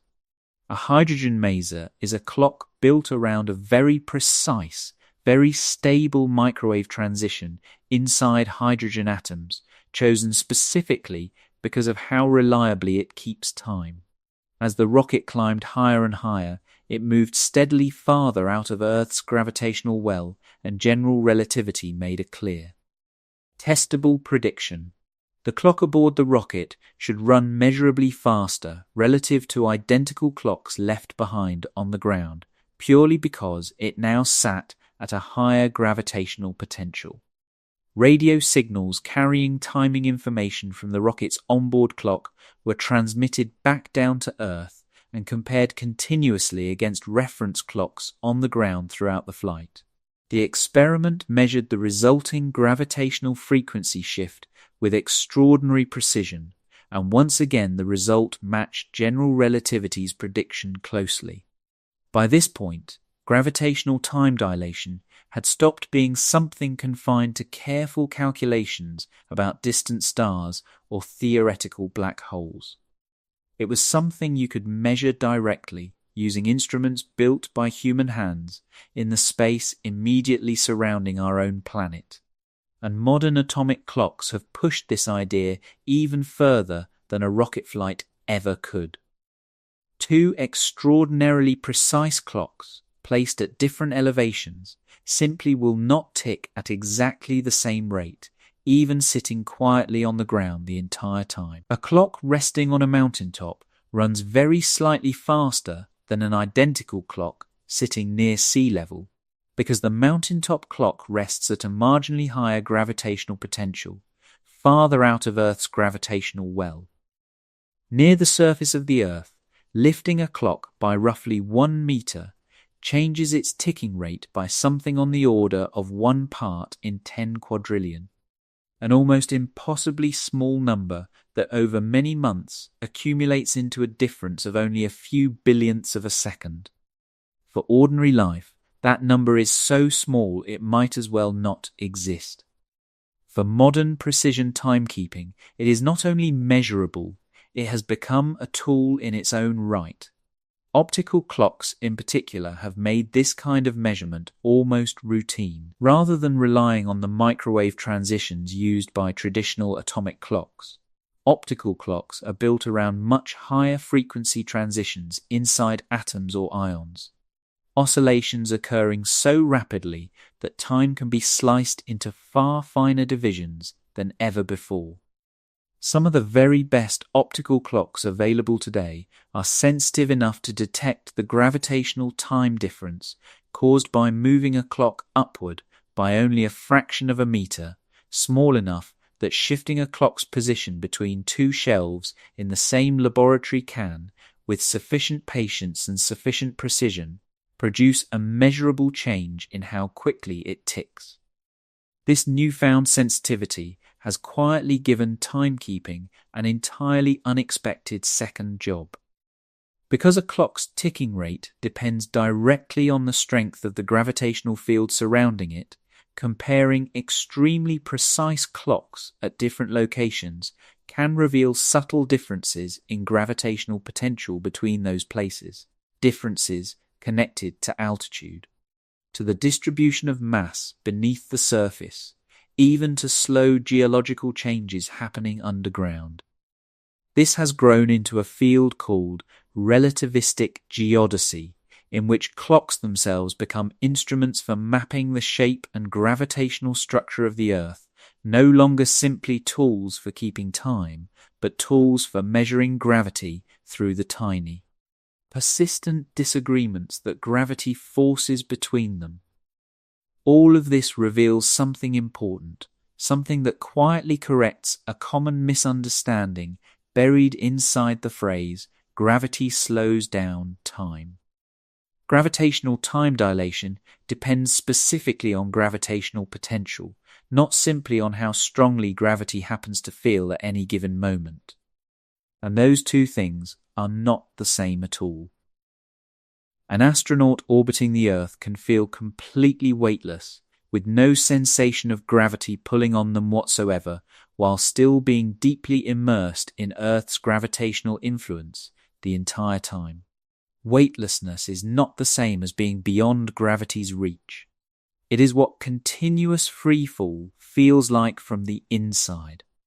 And that distinction between feeling weightless and actually escaping a gravitational field turns out to matter enormously the moment you start asking what really happens to astronauts in orbit, caught between the pull of gravity below them and the speed of their own motion around the planet. That tug of war between two competing effects, one from velocity and one from gravity, is exactly where this story is headed next.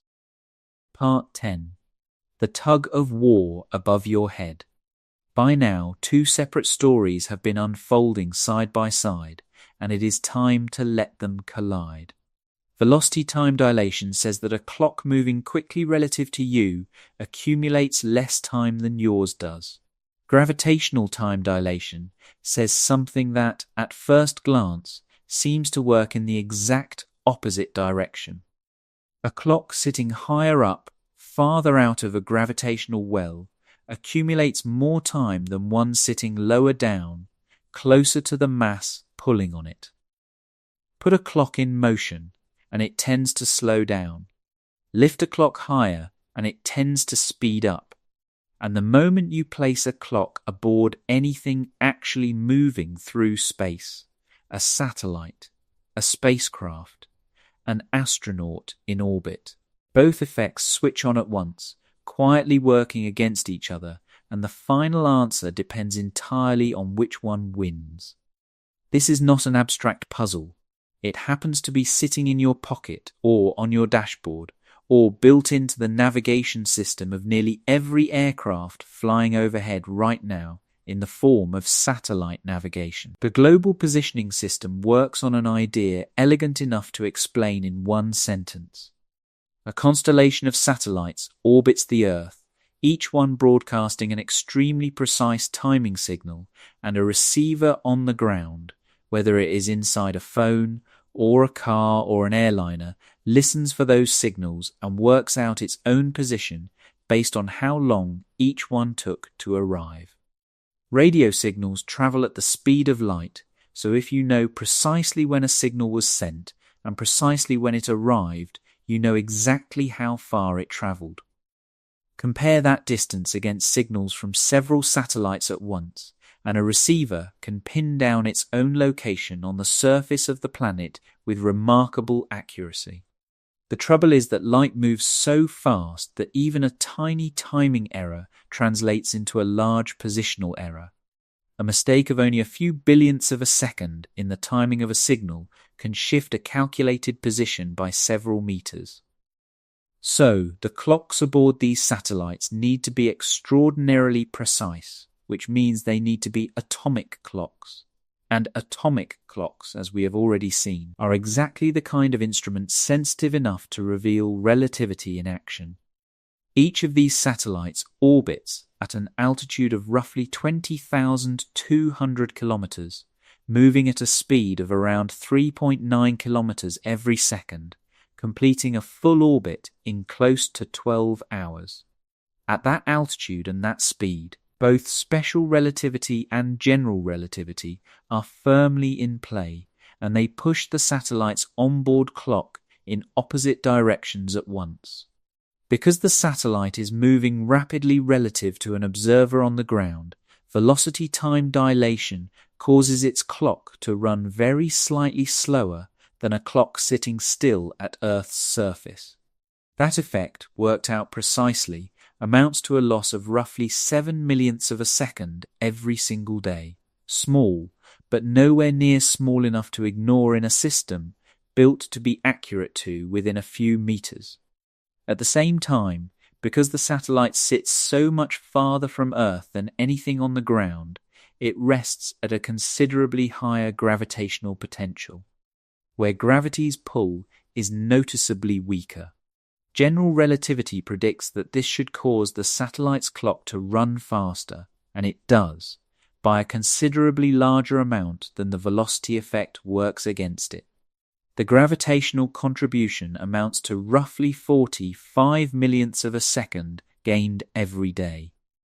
Combine the two, and the satellite's clock ends up gaining a net total of about 38 millionths of a second every single day, relative to a clock on the ground.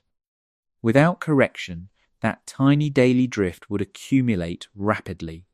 Left unaccounted for, the resulting timing error would translate into a positional error growing by several kilometers within just a single day and continuing to widen from there. A navigation system that drifted by kilometers every 24 hours would not remain useful for very long. So relativity is built directly into the system from the very beginning, before the satellites are even launched. Engineers deliberately adjust the frequency of each satellite's onboard atomic clock ahead of time, tuning it so that once it reaches orbit and both relativistic effects settle into place, its ticking rate ends up matching the coordinate time the entire system is designed around. It is a strange kind of engineering, correcting a clock in advance for a discrepancy that has not happened yet, built entirely on the confidence that Einstein's equations will predict exactly how much correction is needed. And that is still not the whole story. Real satellite orbits are not perfect circles. They carry small eccentricities, meaning both a satellite's speed and its distance from Earth vary slightly as it moves through different parts of its path, which means the relativistic correction itself has to shift continuously rather than remaining fixed. There is also an additional, more subtle effect tied to Earth's own rotation, something called the Sagnac effect. Imagine sending a beam of light in two directions around a spinning platform. Because the platform is rotating while the light travels, the two beams do not complete their journeys in exactly the same amount of time. Earth is, in every meaningful sense, a rotating platform, and a signal travelling from an orbiting satellite down to a receiver on the moving ground below has to account for exactly this kind of effect. Another small but essential correction layered on top of everything else.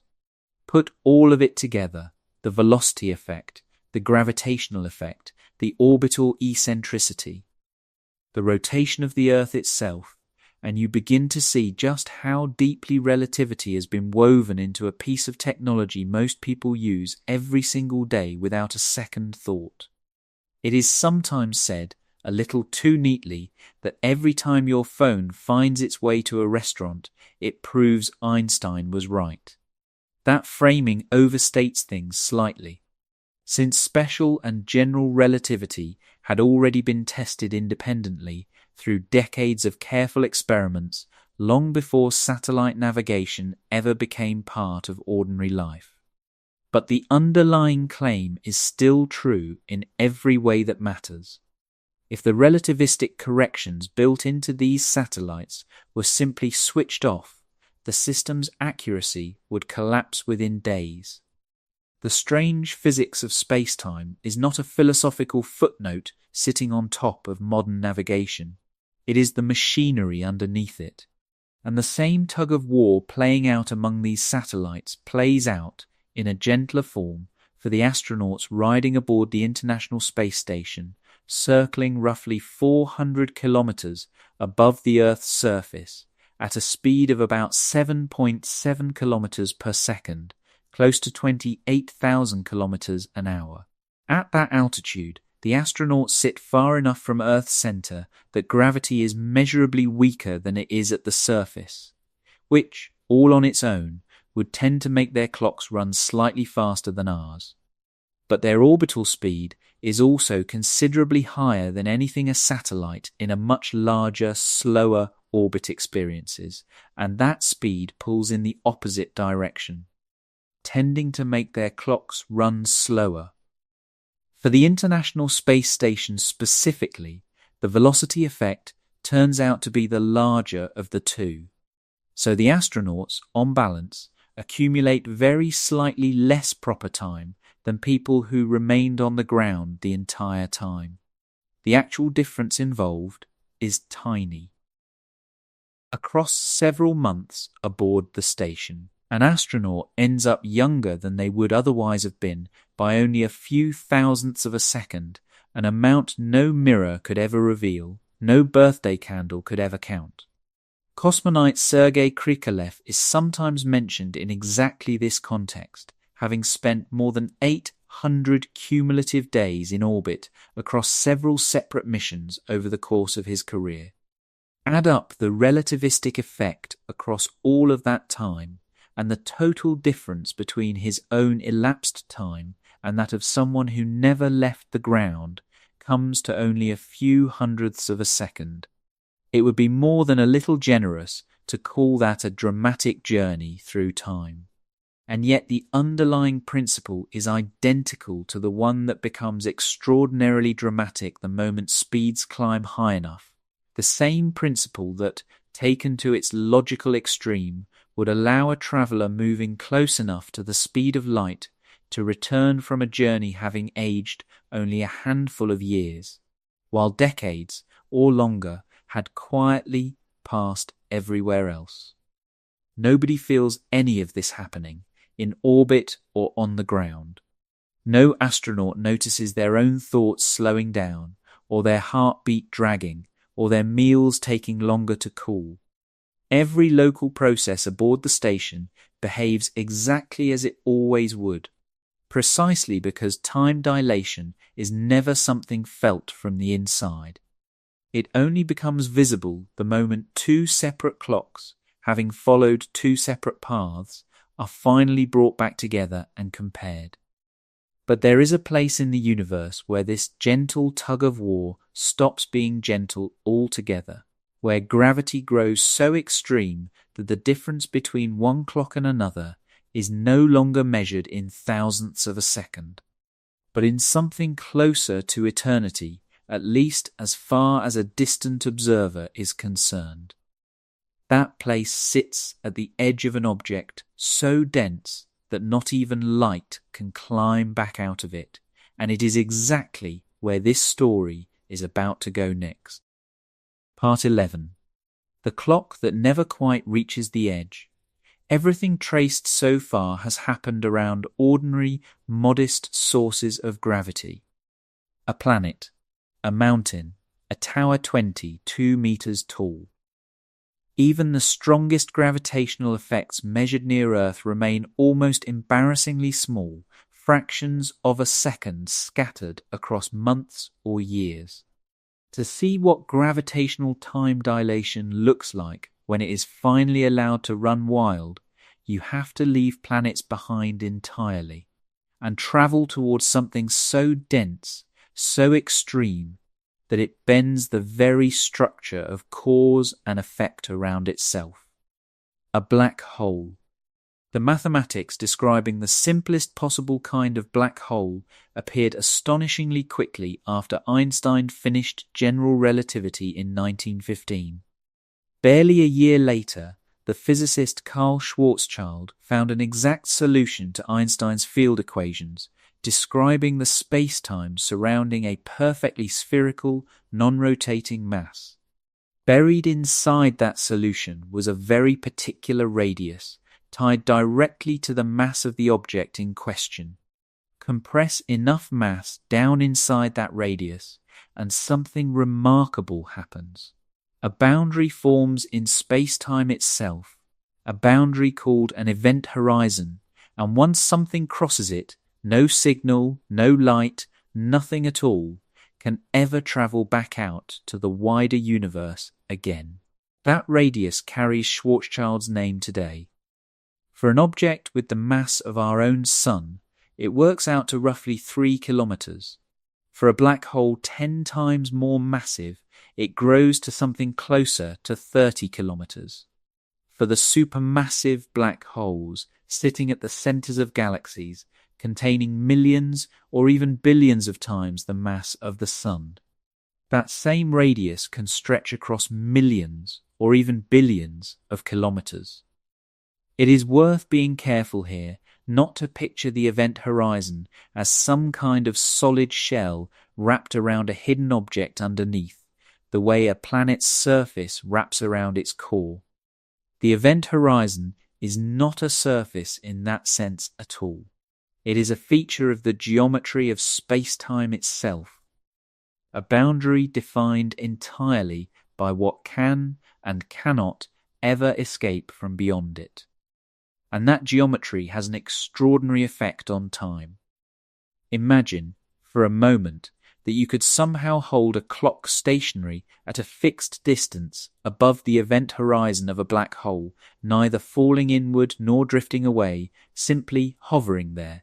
Now compare that clock against another one, sitting far away, safely out in ordinary, gently curved space. The closer the first clock sits to the event horizon, the more slowly it runs, relative to the distant one. Move it closer still, and the difference grows sharper, more extreme, accelerating far beyond anything gravity ever produces around an ordinary planet or star. There is an important physical catch buried inside that thought experiment, though, and it is worth pausing on. Holding something stationary near a black hole is not easy, and the closer you try to hold it to the horizon, the harder it becomes. An object left entirely alone naturally falls, tracing a geodesic straight through the curved space-time around the black hole. To remain suspended at a fixed distance instead of falling, a spacecraft would need to fire its engines continuously, fighting against that fall the entire time. And the closer that spacecraft tries to hover to the horizon, the more thrust it needs, climbing toward genuinely absurd amounts of continuous acceleration. For an idealized, non-rotating black hole, the acceleration required to hover exactly at the horizon itself grows, without any upper limit at all.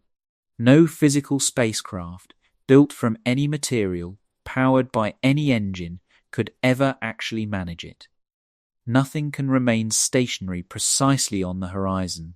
It simply is not a place where staying still is possible. The behavior of light is what makes this entire strange picture visible from a safe distance.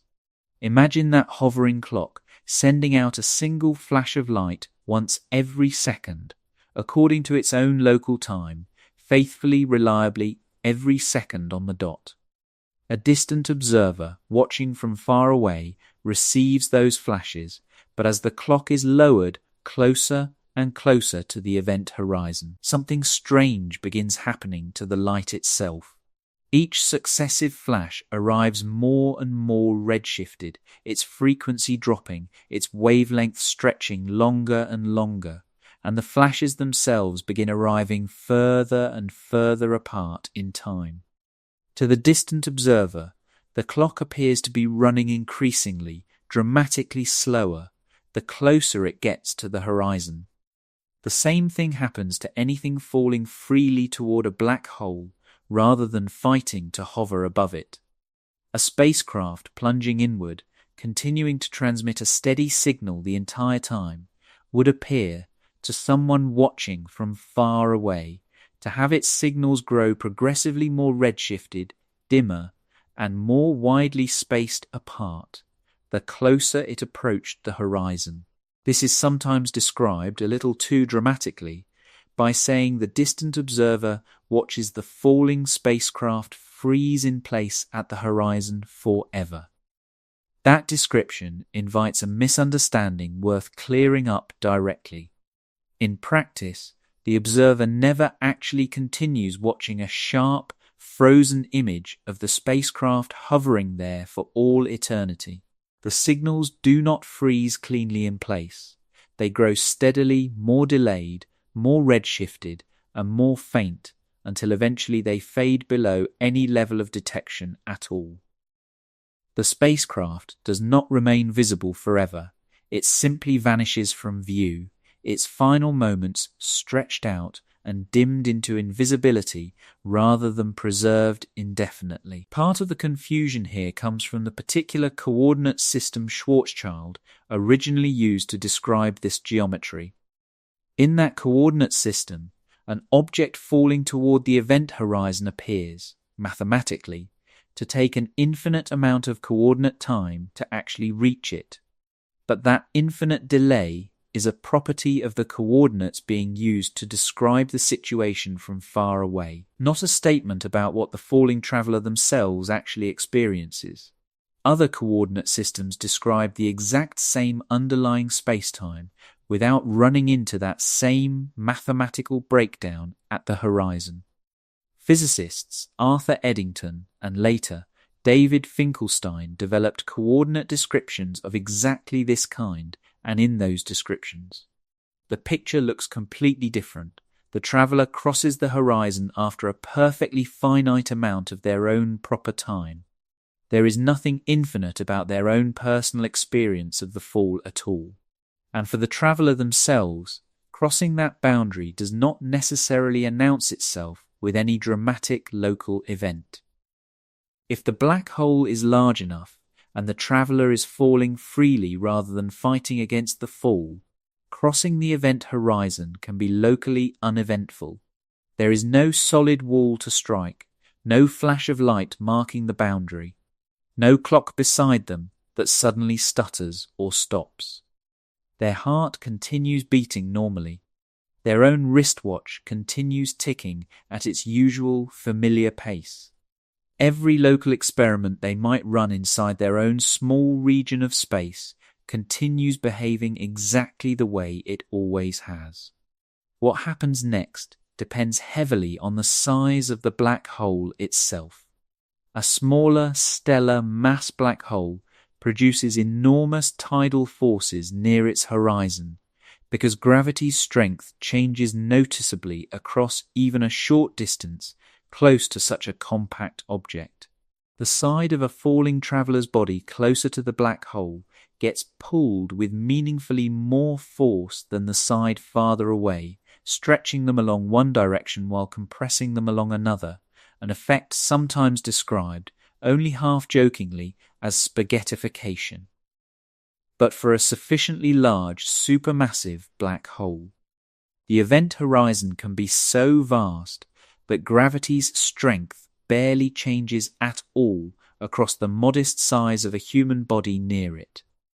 The tidal forces right at the horizon of a truly enormous black hole can be, comparatively, quite gentle enough that a traveller could cross the boundary itself without being torn apart in the process. This distinction matters more than it might first seem because it separates two effects that are often carelessly blended together.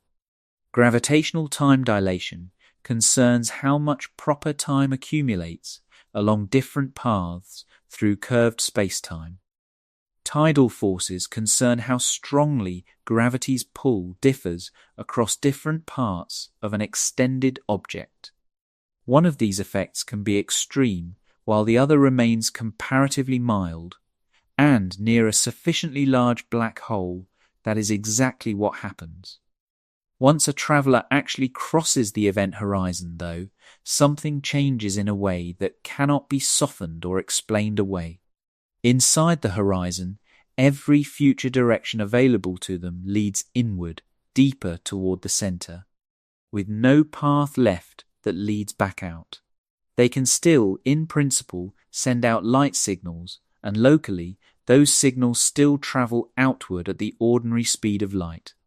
But the geometry beyond the horizon is bent in such a way that even outward moving light can no longer gain enough ground to ever escape back into the wider universe.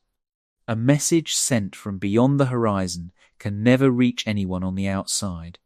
This is why the event horizon is best understood not as some kind of physical barrier, but as a boundary of cause and effect itself, a line separating events that can still influence the outside universe from events that never can again.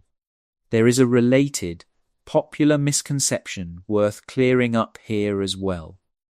It is sometimes said that a traveller falling toward a black hole would, in their final moments before crossing the horizon, somehow witness the entire remaining future of the outside universe race past them in an instant, watching stars die and galaxies age in the blink of an eye. That is not what actually happens. Incoming light from the distant universe can certainly appear distorted and shifted along the way, and depending on the exact trajectory, some distant events might appear to unfold more quickly than usual. But the traveller only has a finite stretch of their own proper time before reaching the horizon, and the constantly shifting geometry, combined with the limited amount of incoming light actually available to them, prevents anything like watching all of eternity compressed into a single final glimpse. The deeper lesson sitting underneath all of this is that a black hole does not simply switch time off. Nowhere, locally, does time ever come to a genuine stop for anyone actually experiencing it. What happens instead is that space-time becomes so extraordinarily curved that clocks following different paths through it can accumulate radically different amounts of proper time from one another. Far away, one clock continues ticking steadily onward. Near the horizon, another clock follows an entirely different path, and the growing gap between those two measures of elapsed time is written directly into the causal structure of space-time itself, not into any failure or slowdown of the clocks doing the measuring. And even this is still not the most extreme version of the story. Most black holes in the real universe are not simply sitting still, quiet and symmetrical. Stars rotate, gas clouds rotate, entire galaxies rotate. When massive stars collapse, or when black holes grow by pulling in surrounding matter, they naturally inherit that rotation, and a spinning black hole warps the space-time around it in ways a stationary one never could, twisting the geometry itself, dragging space along with its own rotation. That twisting adds an entirely new layer to the story of how time bends near these objects, and it is exactly where we are headed next. Part 12. The black hole that drags the universe along with it. Nothing massive in the real universe sits perfectly still, and nothing massive sits perfectly symmetrical either. Stars rotate as they collapse. Gas clouds swirl as they fall inward. Entire galaxies turn slowly around their own centers, carrying everything inside them along for the ride. So when a massive star finally exhausts its fuel and collapses down into a black hole, or when an existing black hole grows larger by pulling in surrounding matter, it does not simply inherit mass. It inherits rotation as well, and that rotation changes everything about the geometry surrounding it. The mathematics describing this more realistic. Spinning kind of black hole did not arrive until 1963, when the New Zealand mathematician Roy Kerr found an exact solution to Einstein's field equations describing exactly this situation, a rotating mass warping the space-time around it.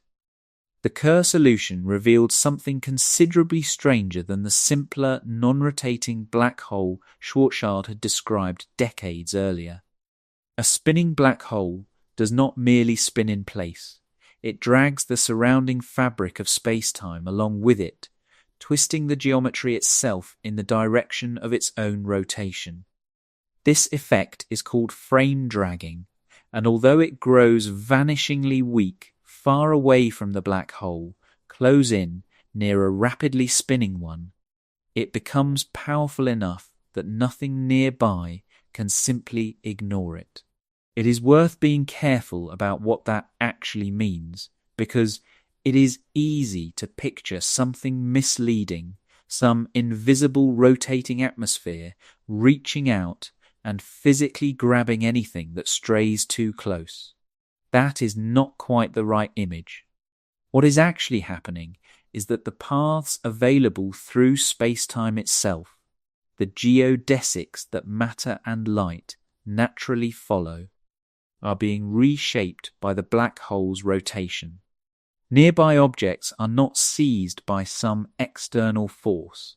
They are simply following the only paths space-time allows them to follow, and near a spinning black hole, every one of those paths has been bent ever so slightly in the direction of the spin. One of the strangest consequences of this twisting geometry is a region called the ergosphere, sitting just outside the event horizon itself. Inside the ergosphere, space-time is being dragged around so forcefully that no observer, no matter how powerful their engines, can remain stationary relative to the distant universe. A spacecraft could still fire its engines, it could still maneuver locally, still change its speed and direction to some degree, but it could not simply hover in place the way a spacecraft might near a non-rotating black hole. It would be forced, inevitably, to move in the same general direction as the black hole's own rotation, whether it wanted to or not. The ergosphere and the event horizon are not the same boundary, and that distinction turns out to matter a great deal. Crossing into the ergosphere does not by itself prevent an object from eventually escaping. A sufficiently capable spacecraft could, in principle, enter the ergosphere, maneuver carefully, and leave again, returning safely to the wider universe. Crossing the event horizon is an entirely different matter. Once inside that boundary, exactly as with a non-rotating black hole, every future path leads only inward, and no signal, no light, nothing at all can ever make its way back out. The ergosphere marks the region where simply standing still becomes impossible. The event horizon marks the far more absolute boundary beyond which escape itself becomes impossible. Time near a rotating black hole is shaped by considerably more than gravity alone. Clock rates here depend on the strength of the surrounding gravitational field, exactly as they do everywhere else. But they also depend on orbital velocity, on the precise direction an object happens to be travelling, and on how rapidly the black hole itself happens to be spinning. A spacecraft orbiting in the same direction as the black hole's rotation experiences a genuinely different space-time geometry than an identical spacecraft attempting to orbit in the opposite direction, even at the exact same distance from the center. This becomes especially important near what physicists call the innermost stable circular orbit, the smallest possible distance at which matter can maintain a stable, lasting orbit around a black hole without simply spiraling inward and being lost. For a non-rotating black hole, that critical distance has one single fixed value. For a rotating black hole, the answer splits in two, depending entirely on direction.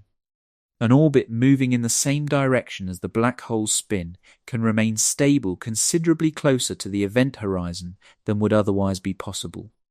An orbit moving against that spin loses its stability much farther out, unable to approach nearly as closely before being pulled in. This asymmetry allows matter swirling in an accretion disk around a rapidly rotating black hole to approach far closer to the horizon than it ever could around a black hole that was not spinning at all. And that difference carries real, observable consequences. Gas caught in such a disk can move at an enormous fraction of the speed of light, all while sitting deep inside the black hole's gravitational field at the very same time. So the light this gas emits carries the fingerprints of both effects layered together at once. Gravitational redshift lowers the frequency of light escaping from the deepest, most tightly curved regions of the disk. The relativistic Doppler effect shifts that same light differently again. depending on whether the emitting gas happens to be moving toward the observer or away from them at that particular moment. Material rushing toward an observer can appear noticeably brighter and shifted toward higher frequencies. Material moving away appears dimmer, shifted toward lower ones. There is even a further effect called relativistic beaming, which concentrates the emitted light more tightly in the direction the material happens to be moving. And on top of all of that, the extreme curvature of space-time surrounding the black hole bends the paths taken by the light itself, sometimes curving photons from the far side of the disk around the black hole entirely, allowing them to reach a distant telescope after tracing a path that circles part of the way around the object producing them. So when astronomers study the region immediately surrounding a black hole, they are never looking at some simple, flat picture of a glowing disk of gas. They are looking at light that has been shifted, bent, delayed, brightened, dimmed, and redirected, all according to the precise relativistic physics unfolding in that extreme environment. This is exactly why observations at the very edge of a black hole's shadow carry such enormous scientific value. The Event Horizon Telescope collaboration has produced detailed images of the environment surrounding two particular supermassive black holes, one sitting at the center of the galaxy Messier 87, the other anchoring the center of our own Milky Way, known as Sagittarius A star. Those now famous images show a ring of bright emission wrapped around a dark central shadow, and while a telescope obviously cannot photograph time dilation directly, the size, shape, and structure of that glowing ring, along with the surrounding plasma's behavior, all carry the signature of exactly the relativistic effects traced through this part of the story, offering scientists a way to test general relativity's predictions in the most extreme gravitational environment currently observable. And through all of it, a freely falling observer near even the most violently spinning, most extreme black hole imaginable never feels their own time slow down. Their heartbeat continues at its usual pace. Their thoughts continue arriving in their usual order. Any experiment performed inside a small enough, freely falling laboratory continues to behave exactly the way ordinary physics always predicted it should. Time dilation only ever becomes visible in comparison when one clock's journey is set alongside another's. When two paths through the same curved space-time are finally brought together and their accumulated proper time is measured side by side. This is where our exploration of the science itself comes to rest, though not where the deeper implications end. Beyond the event horizon, the story of general relativity eventually runs into territory where the theory itself is expected to break down entirely. At the predicted singularity where curvature grows without limit, and a full description would almost certainly require a working theory of quantum gravity, something physics does not yet possess. That boundary between well-tested physics and open, unresolved mystery is worth remembering, because it marks the honest edge of what we currently know for certain. But everything on this side of that boundary, everything traced across this entire journey tonight, has been measured, confirmed, and quietly built into the machinery of the modern world. Motion changes how much time accumulates along a path. Gravity changes it too, in its own separate way. And rotation can twist the geometry surrounding a massive object so severely that even the paths available to light itself are reshaped by it. There was never one single clock keeping time for the entire universe, ticking away faithfully somewhere in the background, while everything else simply obeyed it. There were only ever paths. Countless different paths through a four-dimensional fabric of space and time, each one carrying its own private, faithful record of how much time had genuinely passed along the way. Somewhere above you right now, a satellite is quietly running its own clock a little faster than yours. An astronaut somewhere in orbit is aging, almost imperceptibly, a little slower. A muon born in the upper atmosphere, just outside your window, is living out an entire private lifetime according to its own private clock, different from the one on your nightstand, different from the one in your phone, different from every other clock in the room around you tonight. None of them are wrong. None of them have ever needed correcting. They are simply keeping time the only way time was ever really kept, quietly, faithfully, along whatever path each of them happened to take through the same patient, endlessly flexible universe, while you drift at your own particular pace into whatever comes next. So the next time you glance at a clock, remember what it is actually doing. It is not reading off some universal truth shared by the whole cosmos. It is quietly recording the one path it took to get here, through space, through gravity, through this particular night.